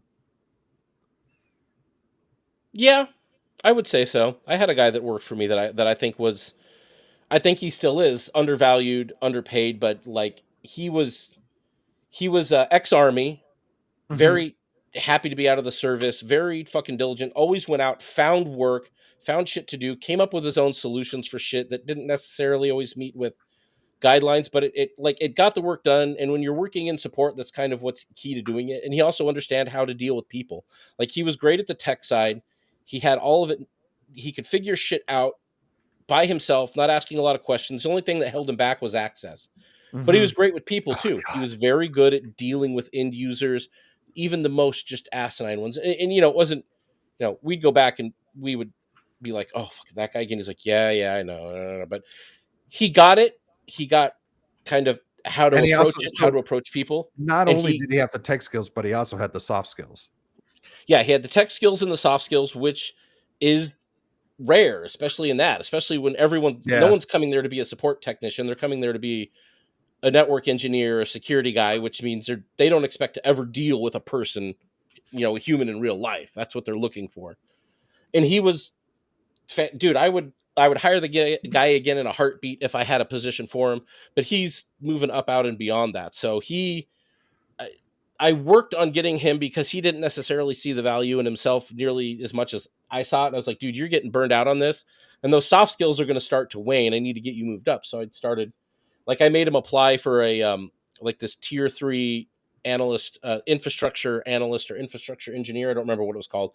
Either way, over on when a position opened up when somebody left. And I knew he wasn't qualified for it, but I wanted him to get his resume in front of people so they could see what he's been doing here. And that got people's attention. And it, when another position opened up, it got him in there. It really got him in the middle of having everything piled on his plate because he does a considerable amount of work for one person that makes, I think he has a little bit of ire from some of his teammates because he came in, got access as an infrastructure person, and he took care of a lot of problems that the team he was just on, my team, had been complaining about for the better part of a year. And he resolved tickets that were 6 months old in 2 days. And he was awesome. I could describe the guy all day. He was fantastic. But as a rock star, yeah, I would say he was absolutely a rock star at what he was doing. And even more over what he's doing now. I think he's still undervalued and undertitled for what he could actually be doing. So I've worked with a few rock stars, and you want to know what they all have in common? What? The place was their first job out of school. Sorry, hold on. I'm having issues breathing. It was the first job out of school, and they had high advanced tech skills, and so it enabled them to wrap their mind around the project, and they were able to understand things because of those skills. They were able to understand things better. But a big thing is that they had put in the time. That's how they became the rock star. That's how they became the subject matter experts. Yep. And they were great coders, but also because they put it in the time. That's what makes them a rock star. You're not going to, what you could hire that great coder rock star, it's going to take them 2 years to become that rock star. Yep. So hiring these H-1B visa people, rock stars, they don't have enough time on that visa because it expires and they have to renew it to actually become that rock star. Yep. It's a huge risk you take. Oh yeah. Well, that's the thing, dude. The trail of tiers, for lack of a better term, left behind when people onshore an IT department with a consultant company and everything goes fucking wrong. Because one, intelligent people smell that shit's happening a mile away. Yep. Like I did. I watch it. And we say, I watch for it all the damn time. The what? I watch for it all the time. Yeah. You smell it coming. You see it. Oh, we're tracking time all of a sudden. Who are all these new people in the office that I don't know that are speaking whatever language, I don't know, amongst themselves? It's not English. And they're talking to each other. Not only that, at first, they're usually very, very off on their own thing. They're very to themselves. They don't talk to you. But you're tracking time. You're, for tasks too, time, like out of nowhere, you're doing this. You're hearing, and you just know that there's a consultancy group in, and they're doing a fit for growth analysis or a modernization analysis or whatever the fuck they want to. It means nothing. Basically, if you're hearing a lot of noise about kind of nothing that doesn't affect you and it doesn't really make, it's a lot of jargon that nobody's picking up on, not even the folks in in areas you think it's applying to. Like they bring up things that apply so what's the term I'm looking for? It's kind of, I'd like to say verbose, but it's opaque, but they're being verbose. They're using jargon. They're using a bunch of crap that nobody really knows what this applies to at all. You should probably make sure your resume is up to date. Also, if you got your leadership recently got fired in the IT department, watch out. You got a new CEO, CIO, CFO, whatever it is. Be on the lookout. Be smelling, be sniffing, because that may be what it is. And yeah, that's the name of the game that a lot of companies do. Why do they do it? Because operating costs, the lower they look, usually will redound to the better your stock price is doing, the better you're doing on the market. Well, that's always kind of the thing. That's one of those things that shoots the whole wage gap in the fucking foot. Is one of the biggest expenditures for any business is freaking payroll. If you could hire an entire staff of women and cut the cost of payroll across they would the have done it board, already, exactly. Yeah, every single company be all about only hiring women. There'd be a lot of stay-at-home dads. Yeah. Oh yeah. So it's. Oh, what was that point we were getting to? Now I lost it here for a second. It was, we're talking about things to look out for. I mean, that's what you should look out for. But I lost where we were at there. I got derailed. Sorry, I had to pee. I don't know where you were. Oh no, where were we at? Where were you at? I was talking about the rock stars. Yes, and how they take time, and how like the H-1B visas, they might not have the time.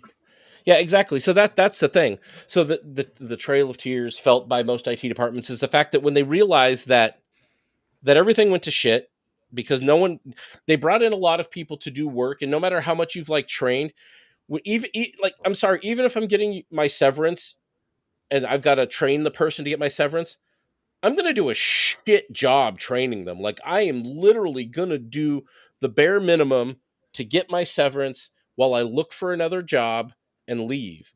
Yeah. So they don't ever get real training from people. And no matter what, you experience a brain drain in that situation and shit goes sideways. And not only that, a lot of places don't understand what their support people did that you can't train on, that isn't in documentation or anything else. So you can't really deal with that. You especially if you've got an end user base that's very used to having on-site IT or nearby IT to support you. If just from a support platform, I'll talk about what I know. You can't contract that really because it's such a off the cuff immediate thing. How are you going to contract somebody to show up in 10 minutes to check on something broken in a meeting room or something? It doesn't work out. They end up spending a shit ton of money. Things don't work correctly. This happened at Cox, actually. My friend had been offered a job to go back at some point after their whole onshoring initiative kind of went to hell for them. I think some people did end up staying, but it was only the people who kind of caught on really quickly. But for the most part, yeah, if you start somewhere new, you're not starting over from ground zero, but you're a couple feet ahead of it, and you're going to spend months just figuring shit out that nobody's going to have the time to stop and train you on. You just got to figure all that crap out. So when you bring in somebody who's got 6 to 9 months to a year to figure things out, if they've got next to no training and you're just shoving them in and say go, it's not going to turn out well. And it doesn't always, but a lot of times it ends up being a mess, and a lot of companies wind up trying to rehire their supervisors, their managers, their other pieces of the team if they can get them. That's the one thing. Your people doing the work, they're always going to find work somewhere else. They're already willing to do work. They've got the experience. They'll go out, they'll find it. And you're not going to get them back, and they're the ones who really have so that's knowledge. Kind of so I was upset about everyone being so upset about the H-1B visas. Because one, I've been watching this stuff since I was in school back in 2012, 2011. This has been going on forever. And the numbers have always gone up. And it's like, look, this has been a thing forever. I've been able to get jobs even with this around. And it's like, yes, we want to make sure that we're getting Americans jobs. That definitely needs to be priority number one, I think, as far as the economy goes. Yeah. Because getting Americans jobs is going to help the economy. That's the only way that we fix this inflation thing. Really. Americans spend more of their money in the economy, in our economy, whereas your visa holders, a lot of that probably ends up going back home. A lot of it does go back home. With them. There's a ton. As a matter of fact, there's people that come here and get jobs just to send money back home. Yep. It's still considerably more than they'd make in their home country. Yep. And it gives their whole family a better lifestyle. And that's not even just H-1B visas. That's, like I said, H-1B visas has the same effect on white collar employment as illegal immigration does on blue collar employment. Either one way or another, all of that money doesn't stay here in America. A lot of it does end up leaving from both sides of it. Everyone, but there was a lot of people out there crying about Indians getting jobs and everything. And for me, I was like, okay, this is MAGA. MAGA is supposed to be about pick yourself up from the bootstraps and fucking get good. Yeah. Like, get good, people. If you're really if you're this offended, if you're offended by what Vivek tweeted out there, you need to look at yourself. Why did that hurt your feelings? Yeah. It didn't hurt mine. Well, there is a pick yourself up by your bootstrap type thing, but it is also America first. It is also, so yeah, like I said, it does still go with the brand that Americans should be getting American jobs first and foremost before any foreign person completely agree gets that job. But it's the government.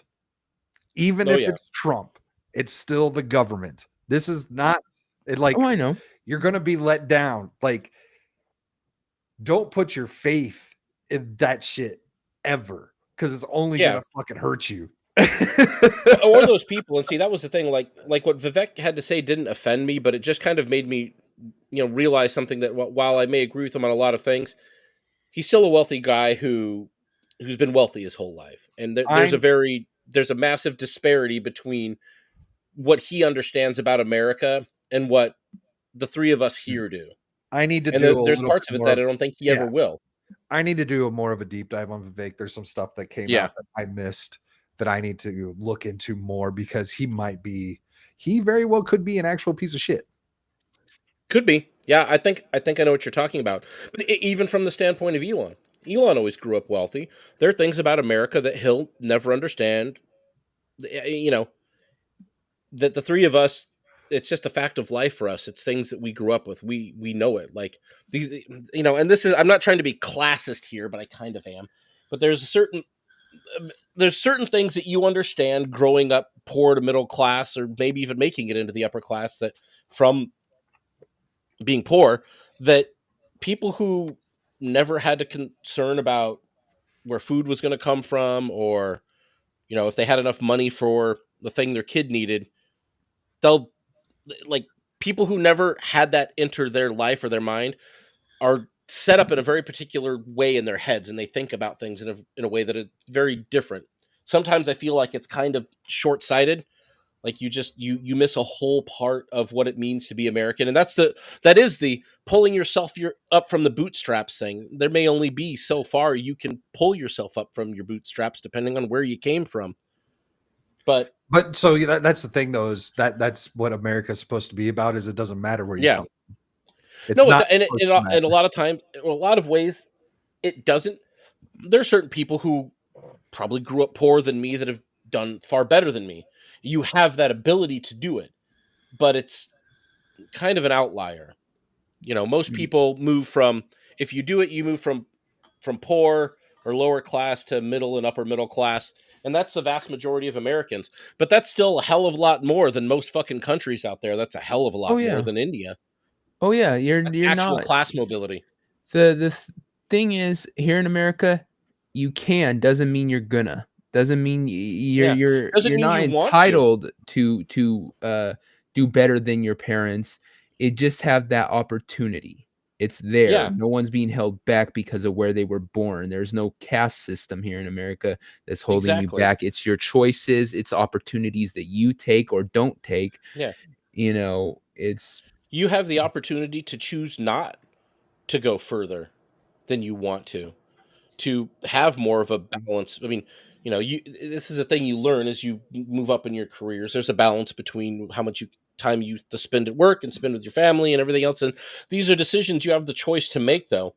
And there's this is the thing about being American, is we have kind of that convenience to actually get to choose that at some point in our life about how far we want to go. Whereas other places, like, there's, so much you have to do just to survive that you never have a choice to whether or not you can stop, slow down, or kind of just plateau out on your life if you want to. You have all those opportunities in America, and that's the difference between here and nearly anywhere else. I was thinking, like, because we have so many conveniences nowadays, we don't have to worry about where our next meal is going to come from, right? Not necessarily. Or we don't have to go out and find our next meal. You know what I mean? You don't have to hunt and kill for it. You don't have to go work on a fucking farm for 12 hours to make sure you've got it. And so, we're able to focus on so much other stuff because we don't have to worry about these bare necessities, that I'm really wondering, how much of that is actually just time wasted? You know what I mean? How much of that is really just doesn't trying to hunt food? No. Because all the stuff that we've replaced those things with. Oh, a ton of it is. You want to figure it out? Delete your social media, all of it. Well, I've only been on social media for 2 years now. I've only been back on X for about a year and a half. Yeah. Or 2 years. So maybe 2 years. And that's about as it. A matter of fact, when I deleted last weekend was my 2-year birthday on Twitter, on X. Oh, I know. So I didn't do any social media stuff. I started watching YouTube videos 5 years ago, but I went cold turkey a long time ago off of all social media. And that was for, I don't know, a good 8 years or something. And I just played video games, and I worked my fucking ass off is what I did. And then after I got where I wanted to get, I went out and bought my PlayStation 4. There you go. See, that's kind of where I'm sitting. I'm just wondering how much, because even the video game stuff, I was able to play video games because I didn't have to go and find my next meal. It was if I needed food, I can go get it across the street in a nice little fucking cooler section. You know what's even more convenient for you now than ever before, Static? You can go to YouTube and watch people play the video games for you. There's that too. Who needs to pick up a control? Fuck that. Yeah, I can also watch someone skin the fucking deer that I never shot. Exactly. And eat Cheetos with both hands. Because somebody else is doing it for you. Just wait until we get our Optimus robots from Tesla, man. How much more time are we going to have then? I'm getting you don't have to hold your laundry anymore. Who needs to have sex with women? We'll just watch other people have sex with the women, right? I will be the canary in the coal mine for the Tesla robot. I really want one because I fucking hate. Oh God, you're gonna get killed. I'm just gonna keep my shotgun next to me the whole time. I'm just gonna. I want one too. I'm gonna stay strapped in my own house. I'm going to build a very large electromagnet that I can just plug in though. If it fucks up, I'll just plug it in. And I'm going to program in it for it to not touch me. Never touch me. Touch me. Yeah. Just fold the laundry and then go to sleep. Oh, how long until we get the first fucking murder case from a robot from a guest in someone's house? Oh yeah, somebody does it, and that's just going to be it doing malfunctioning or doing something wrong. Probably not too long because it came in wearing it was an orgy and they were having fucking puppy play. I guarantee you the first one that kills, it's because a girl fucking wanted it to kill her husband or something and found some hacker code. They told it to go put a toaster in the bathtub at the wrong time or some shit, and it just didn't know the difference. That's exactly. Or no, it told it to put this mercury in her husband's drink or some shit. It's all. I don't know what they call these things. Do you give them names, or are they numbered, or how the hell that He thing called him Optimus, dude. Okay, Optimus. Your boss wants a piece of toast. Go take this to him in the bath. Yeah, and he just goes in there and just drops it.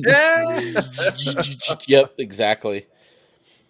But yeah, it's gonna be something probably stupid the first time.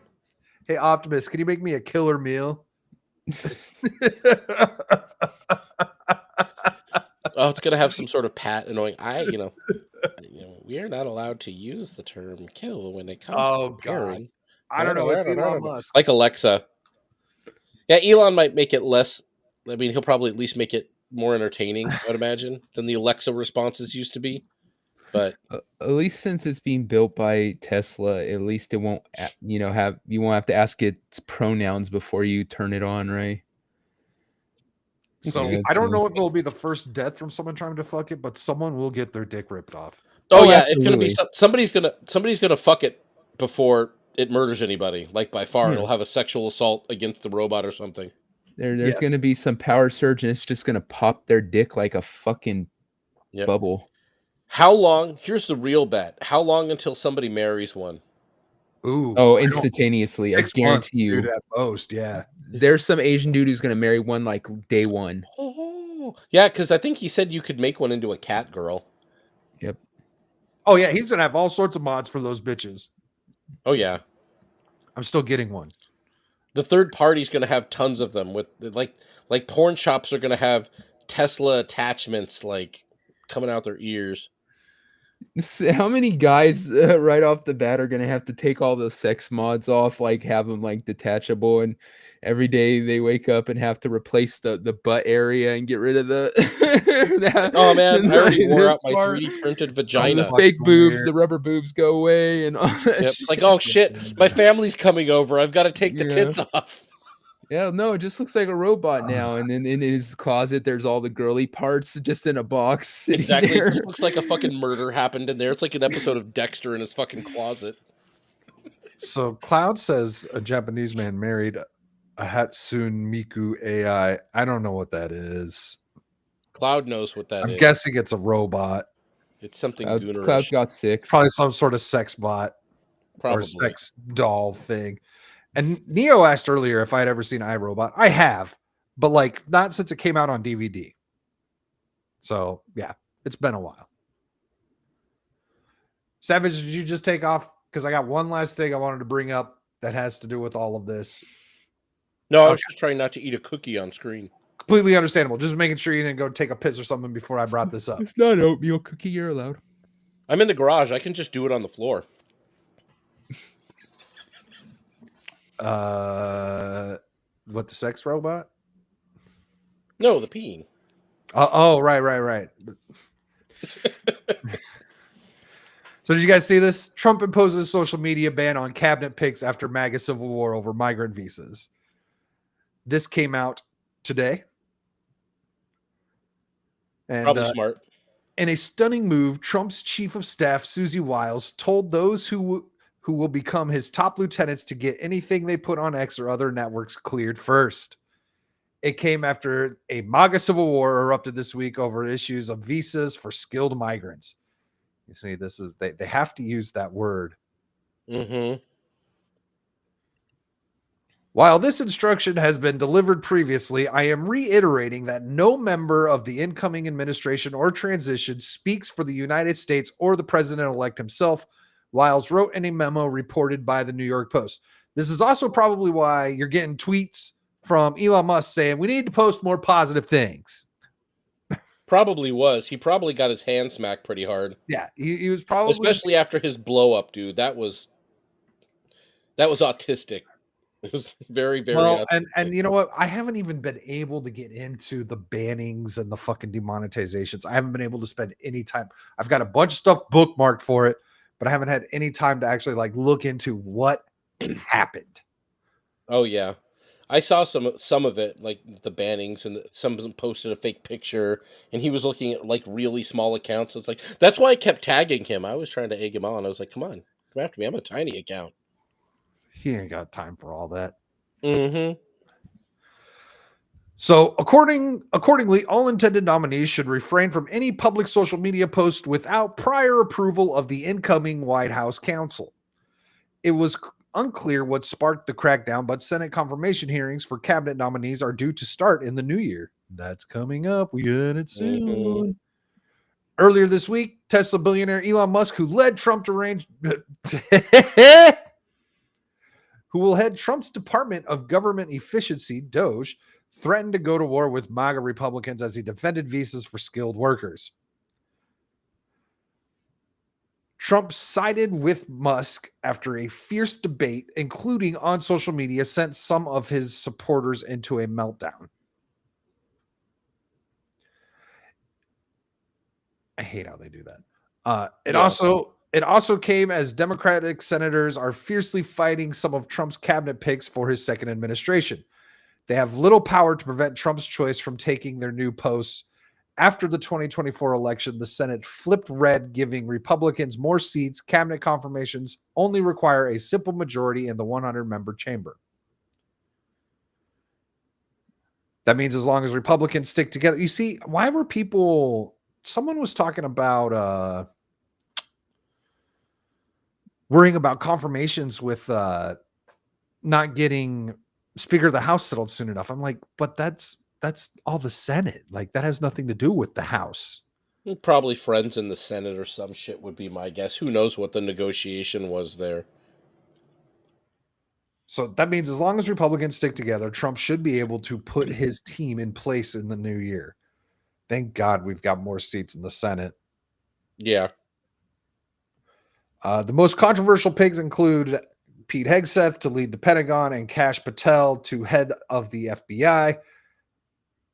This will be really fun to watch. Those are the two best fucking picks he's made, though. I don't know. His fucking borders are pretty damn good, too.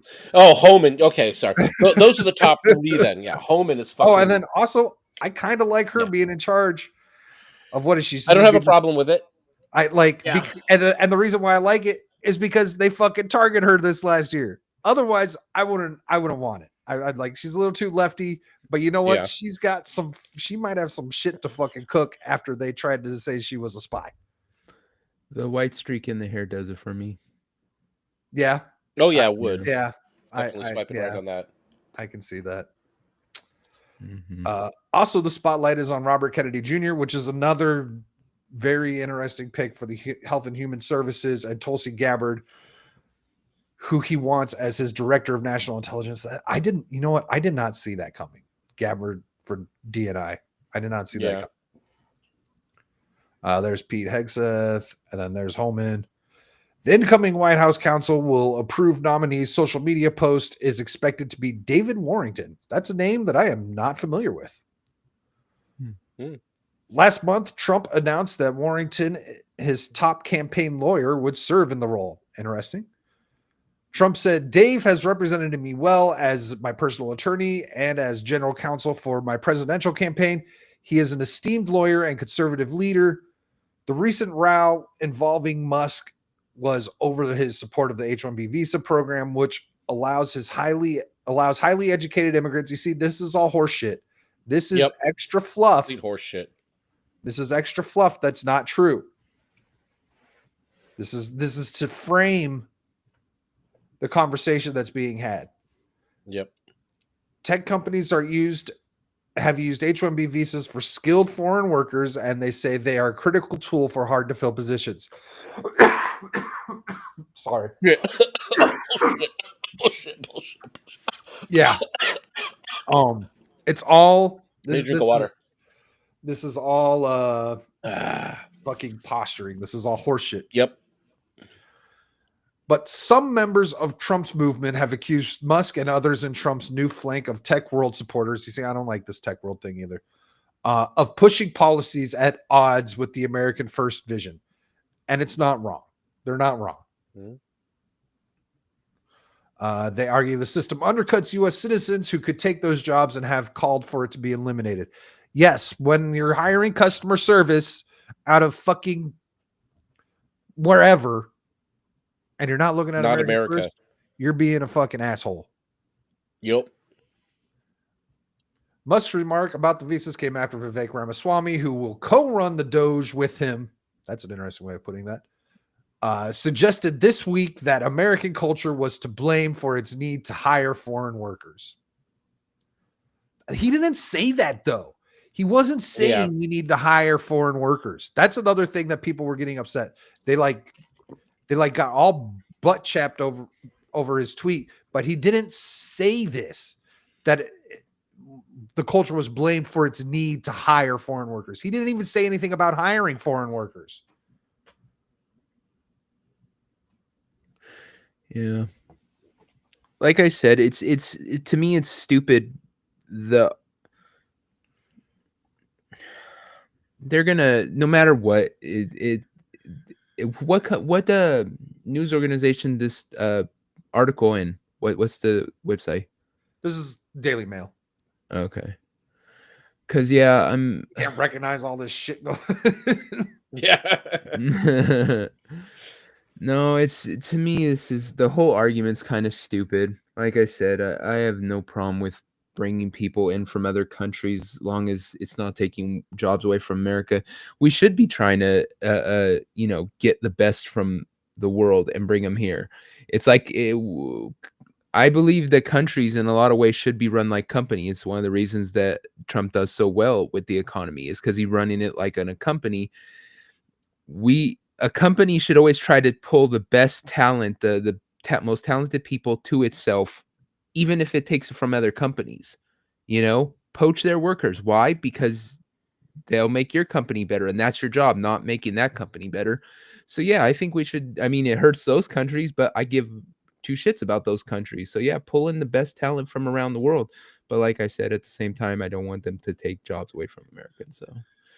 Yeah, and the best talent from around the world isn't somebody who can pick up a phone and say, "Hello, thank you for calling IT support. How may I help you? Oh, hold on, let me look at the how-to manual." Yeah. Like, that isn't the best talent. That's something, frankly, anybody could figure out how to do. I could take somebody with Papa John's outsourced their phone lines to India. Every single phone call, if you call Papa John's to order a pizza, it goes to India. Yeah. That's fucking weird. I can't tell you how many fucking phone calls at Papa John's I've answered to take an order, and they were paying me $6.50 an hour. Granted, minimum wage is not that anymore around here. It's fucking double that now. Yep. But like, that's they outprice the jobs for kids. Yep. That's what they've done with these minimum wages. They've outpriced the jobs for kids, and now they're paying them fucking probably $2-3 an hour over in India. Yeah, that's the other thing that frustrates me is I have a 14-year-old approaching working age. What kind of fucking jobs can I find for him to do? And like, grocery store. He's going to get a fucking job. Yeah, basically grocery store, which is where I'm going to be aiming. What are you talking about? He's going to start working for McDonald's and make more money than you. That's how this shit works now. Dude, that's what Laura Loomer, oh my God, her fucking tweet. She's all like, you could go and work she said so she was complaining about how the HSB employees get paid like $70,000 a year, and that's not enough to like raise a family and keep having kids and stuff. And then she said, you can go and make more money working at a McDonald's and work overtime. And I'm like, but that's the same exact problem. You don't have any time to go and raise a family. What are you trying to say, Loomer? This makes no sense. She just assumes there's a woman barefoot, pregnant, at home, dealing with the other side of that. Except she's never even been married. It's funny how many of these Christian right-wing grifter women will talk about what women should be doing. I saw that was when I finally posted Melanie Mack, because she's like, women need to submit to men or this or that. Some post she made recently, and I just commented and I said, so when will you be submitting to a man, Melanie? Yeah. And then I muted her because I'm like, could you just shut the fuck up? You sound like an idiot. You're that was so. It was just that moment where I just realized she is a completely fake entity on the internet that does it for clout. And I was just like, I'm so done with this. I wish Shaka Zulu was here, because I can't remember what Shaka Zulu said about that. He made a comment about that. And and he nailed it. He fucking nailed it. Yeah. He's got Melanie's number, if you know what I mean. Like he just knows exactly who she is, and it's pretty damn good. I wish he was here to explain it. Yeah, she's perpetually talking all this shit about what women should be doing, and she can't take any of her own fucking advice. Like you're oh, you know what? It's because she's never been able to find the man that she needs, and so she has become that man. She's filling in the role for that masculinity that she requires in her life. That's the thing, though. There is no man. She's almost our age, Savage. Yeah, I know. There is no man that meets that standard, because she's not interested in finding him, because she realizes to live up to the standard that she makes, she's going to have to give up on looking the way she looks. You know, you don't get to stay looking like her after having 3 kids. You just don't. Science doesn't work that way. She's really tiny. She might. Kind of. She's got no curves to begin with. She doesn't. I mean, that's the other thing, is she probably have a hard time conceiving. A lot of girls, those baby hips. Oh, you know what? She did have a divorce, but she was married to an absolute fucking beta. From everything she said about him, and she doesn't shit on him. She explains the situation, and she doesn't look great coming out of the situation either. But like, I feel she's very honest about that previous relationship. Anyhow, I don't want to talk about Melanie Mac. No, God, no, nobody does. But yeah, that was because of the Laura Loomer bit about how she was. But yeah, Laura Loomer's a lot.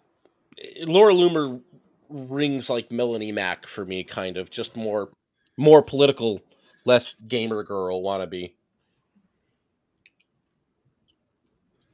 So there was one last thing I wanted to bring up that's kind of a bit off this path that we've been on here. And it's this tweet that came from the FBI. What was it, Saturday? I found the timing of this very interesting. So let me zoom in some more so you guys can see it better. On the Silk Road, a darknet site run by American cyber criminal Ross William Ulbricht. Bargaining for illegal goods and services was as easy as clicking a button. FBI investigators seized Ulbricht's laptop and took down his criminal enterprise. Learn more here. Do you guys know who Russ Ulbricht is? The name sounds familiar. So he is the man who started the Silk Road. Yeah. That is also the man that Donald Trump promised at the Libertarian Convention that he will pardon, because this man did nothing wrong. He created Facebook Marketplace and OfferUp and provided a way that they could buy goods with crypto. Yeah. Yep. And they don't like it when they can't see what you're doing. So they busted this guy for the things that he had nothing to do. All he did was create a forum where people can post their goods for sale. Now, look, Facebook, you can buy shitty shit on Facebook if you know code words and all of that. Oh, yeah. You can buy ass. You can buy drugs. Yep. Whatever you want on Facebook Marketplace. Like, seriously. But dig around a little bit. That can be taxed. And that can be monitored. Well, that's exactly it. And the fact is, let's say I had a chunk of property and I started letting people set up booths and sell it like a what do you call that? Farmer's market. Like a farmer's market, right? Yeah. If somebody there is selling drugs, if I had no idea, because I'm, I just say, as long as you pay for your stall and stuff, I don't, I'm not going to go through your merchandise and make sure what you're selling, just as long as, if I wasn't aware of that, they can't arrest me for them selling drugs. They'd arrest them and that would be the end of it. This is the same thing. Unless they can prove that they were just selling Russian nesting dolls. Yeah. Unless they could prove that when he made this website, he distinctively said, "Hey, you guys want to sell crack? Come to my website." Whatever. He just, like you said, he just made a place where people could sell. How does that make him responsible for what the bad stuff they're doing? Yeah, I just think it's absolutely disgusting that the FBI is posting this about a month before this guy's about to be able to finally fucking go home. Yep. Then we got Arizona Libertarian Party. Ross was more productive citizen than any welfare queen FBI employee. Hell yeah. Here we go. I love the Arizona Libertarian Party. They're not the big L libertarians. They are more of the Mises Caucus types. And they troll. They troll all fucking day long. I've seen them. They've had some good ones.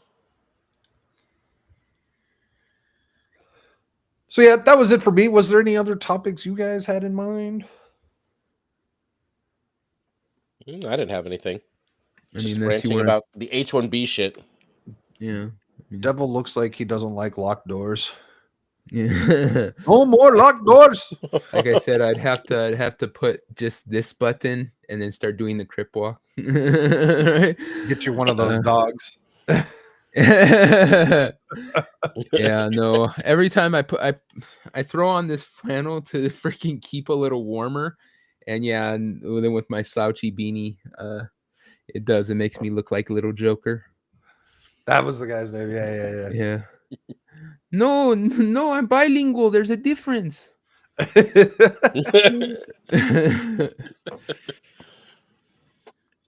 I love Friday. I love both of those movies. The third one, I haven't seen it. The third one was all right. No, after the second one, they should have never made any after that. You could say that about most movies. Yeah, that's true though. Well, in that case, let's we can wrap this up. Oh, you know what? Actually, there is one last thing. One more thing. One more thing. Kel, well, it's over. Jameson Williams gave a valiant effort for that cause, but couldn't overcome the pack's letdown. Good game, Static. I am the champion of the Fantasy Football League now. That doesn't even matter as much. You know what? No, your win was going to happen. No, not necessarily. No, the big news is the disgrace, the utter sheer fucking disgrace of Shaka Zulu losing to fucking Dermy. That is a shame he should never live down. Until next season, it will be nonstop shitting on him about his fantasy skills. His guys just did not play. Oh, and he didn't even play fucking Smith. Oh my God. I tried to give him Gibbs. I was like, here, I'm going to drop these guys, pick them the fuck up. No, you can't. That's cheating. That's cheating. Fuck it. It's Dermy. Dermy cheated enough this season. Don't even start with me. He didn't cheat. He just tried to cheat. What happened with Dermy is he made a couple great trades with Dom and totally screwed over Dom. Not that they weren't unfair trades at the time. They just didn't work out for Dom at all. Mm-hmm. But anyhow, I mean, I am the king of fantasy football. The first year in, and it was all luck. I have no skills at all. I know fuck all about this sport. I just know a few names. And yeah. That actually, what was really your real key this season? You didn't start off the first 4 weeks with consistent fucking injuries plaguing you. There was that. Not nearly as bad. Well, so yeah, I had some injuries towards the end, but it was really just one. Chris Olave was fucking concussed one game, and then he missed a week after that game, and then he came back and got concussed again and was out for the rest of the fucking season. Dude, I got fucked with fucking injuries. Dermy did too, kind of. Dom really did too. Christian McCaffrey not playing all season. Dude. Fucking and then screwed not him. Really coming back. I think he's done. I don't know. We'll see. We'll see. Same with Nick Chubb. We'll see what Nick Chubb does next year. I hope he's able to come back. But yeah, there you go. Congratulations on your victory. Yes, I am the best fantasy footballer ever. And really, I think that, I don't know, Shock did so bad. He should really be in 5th place. He just got lucky the week he played me. This was shameful how poor he performed this week. Shameful. Jalen Hurts had a concussion and has been on concussion protocol. Yeah, I don't feel so bad about that trade I made with him there. He thought he was really getting that one. He did. I would have loved Jalen Hurts. But I had Lamar Jackson already. I should have kept fucking Dalton or Darnold. I shouldn't have traded him over to Dom. But I was trying to help Dom, and I wanted to piss Dermy off by keeping Mahomes. That was it. That's what I wanted to do. Oh, you know after a couple games of being injury ridden, I knew my fucking season was probably fucked. And I was like, all right, well, as long as I can piss Dermy off by not letting him have Mahomes, I get that this season. Kel has an excellent point. Let's all give a cheer to Gal for not coming in last, to the guy who didn't even pay attention to the whole league. That's True. Tom B doesn't care about us American footballers. Yes, that's very true. Gal did not come in last, and she beat Dermy. Dermy has never beaten her.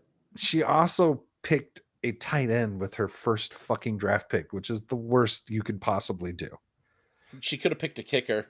She's gonna cause hell next year, though. She's gonna cause hell next year. Yeah. Anyhow, Devil, let the people know where they can find you. What you got going on this week?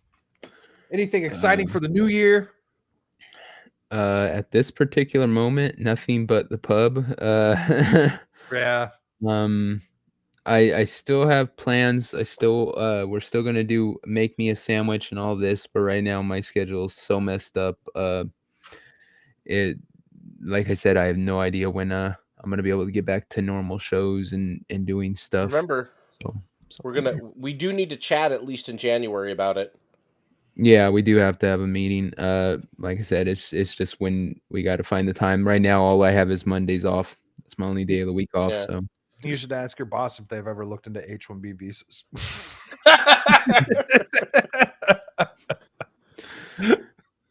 They'd probably be like, "Hey, that's an idea." There are Indian casinos, so I don't know. It might be reasonable.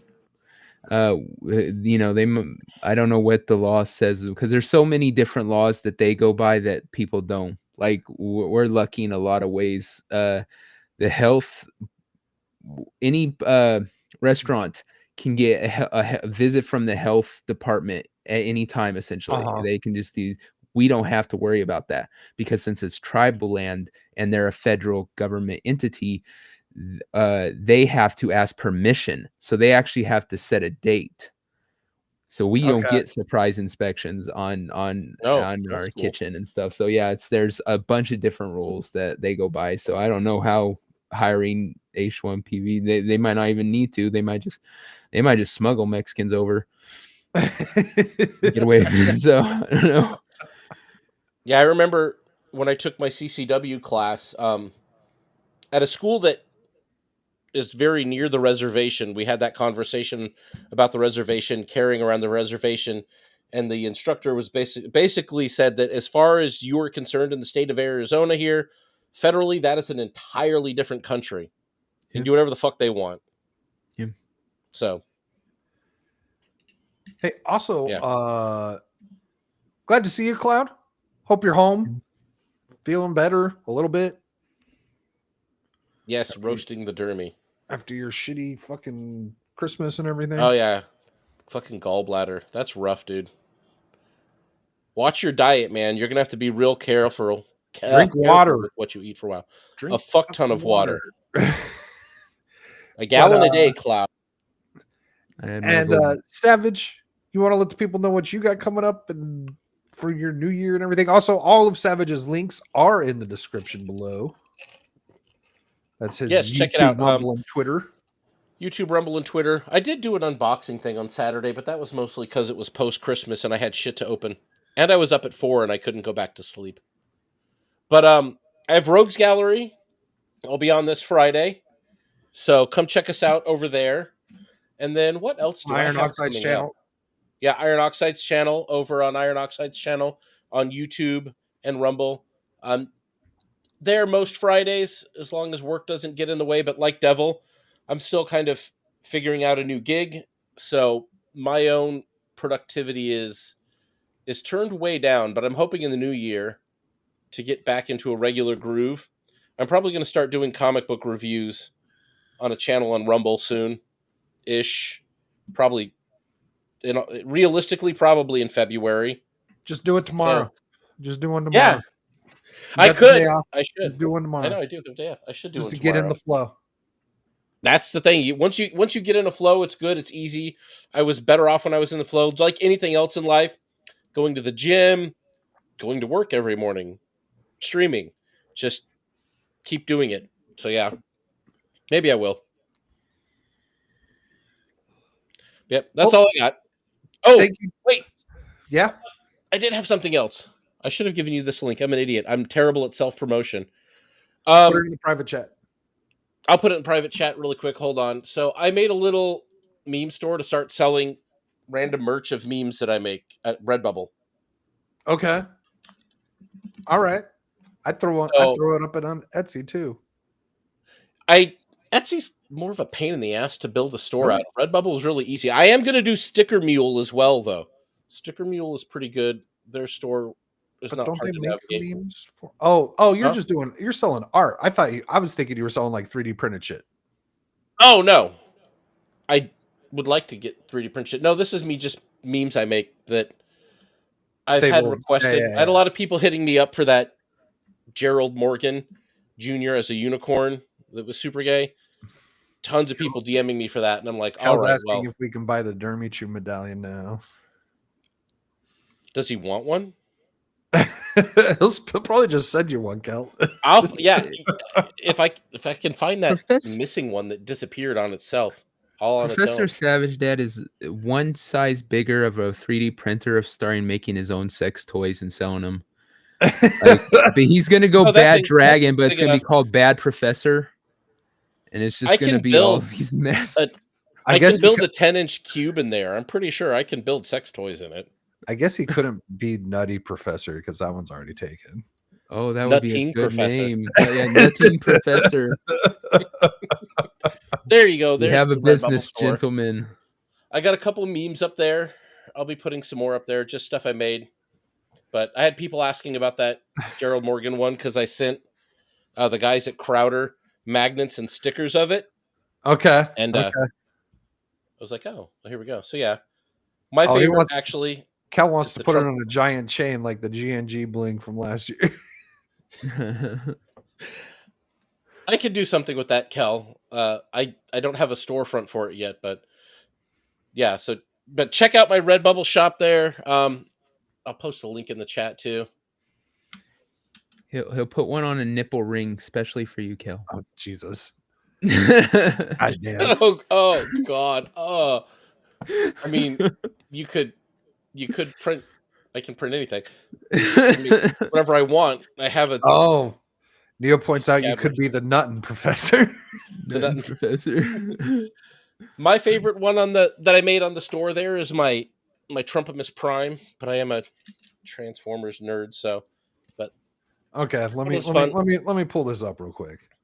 Here's the Redbubble store with the weird ad that just popped up with some. That was weird.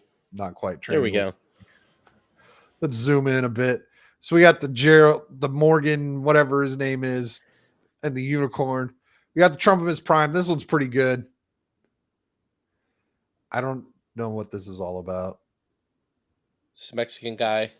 And then I made a and then that's Sheep and Horror's future offspring. Yes. I really like that one. And a few other people did too. So I was like, I really like that one too. Yeah. And then just some weird logo I came up with. I don't know. I'm coming up with more stuff and digging up old memes. Ever since I got an Android phone back, I was able to access a lot of my old assets and memes that I had saved from an app I was using on here. I'm like, shit, I have a bunch of stuff in here. I could throw a few things up in here. And I don't have to do anything. The nice thing about Redbubble is I just put the memes there. They sell it. I get a couple bucks. It's cool. Yeah, that's how Teespring works. Yeah. So that's the thing I have that I keep forgetting that I have. Teespring won't let me put the shirt up that I want to make. Oh. And I bet Redbubble won't either because they're worse than Teespring. I just want a shirt that says you voted for a retard.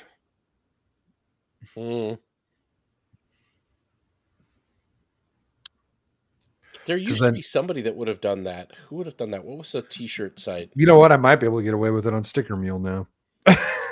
Sticker Mule. You should look and see. I bet you can. Sticker Mule is pretty fucking based. Anyhow, thank you all for watching. Tomorrow is New Year's Eve. You will probably find me on Dermy Wormy's channel for whatever the hell he's got going on there. I might even be rebroadcasting it here. And then I don't know, maybe I'll do some stream on Wednesday. But Thursday, we've got the weekend pregame, and we're going to talk about self-checkout lanes and some other stuff. But self-checkout lanes is going to be the topic of conversation that evening because conversation needs to be had. But be on the lookout for that. And then there's the Ball Busters and the Chatter Days and all of those wonderful things. Thank you all for watching. Kel, Neo, we'll see you next week, Neo. Cloud, glad to see you're doing better. Glad you're back home. Yeah. We had Visinger was up in here. We had Cash Kester. There's a bunch of people. Small Time Republic's always in here. Thank you all. Dom H. Thank you all for being here. RNG back in the beginning. I will see you Saturday. You know what? That's right. I have a very busy Saturday. Saturday, you're going to find me at 6 p.m. Eastern, or is it 5 p.m. Eastern? You will see me on the Ren Nerds channel, the Renaissance Nerds channel. We will be talking about the movie Hook. Oh, finally. And then following that, I will be over on Carl of RNG Podcast. His channel is RNG Podcast. I will be over on his channel talking about who knows what. But he shared the thumbnail and it's awesome. So keep an eye out for those. Yeah, until next time, have a good one. Bye. Later.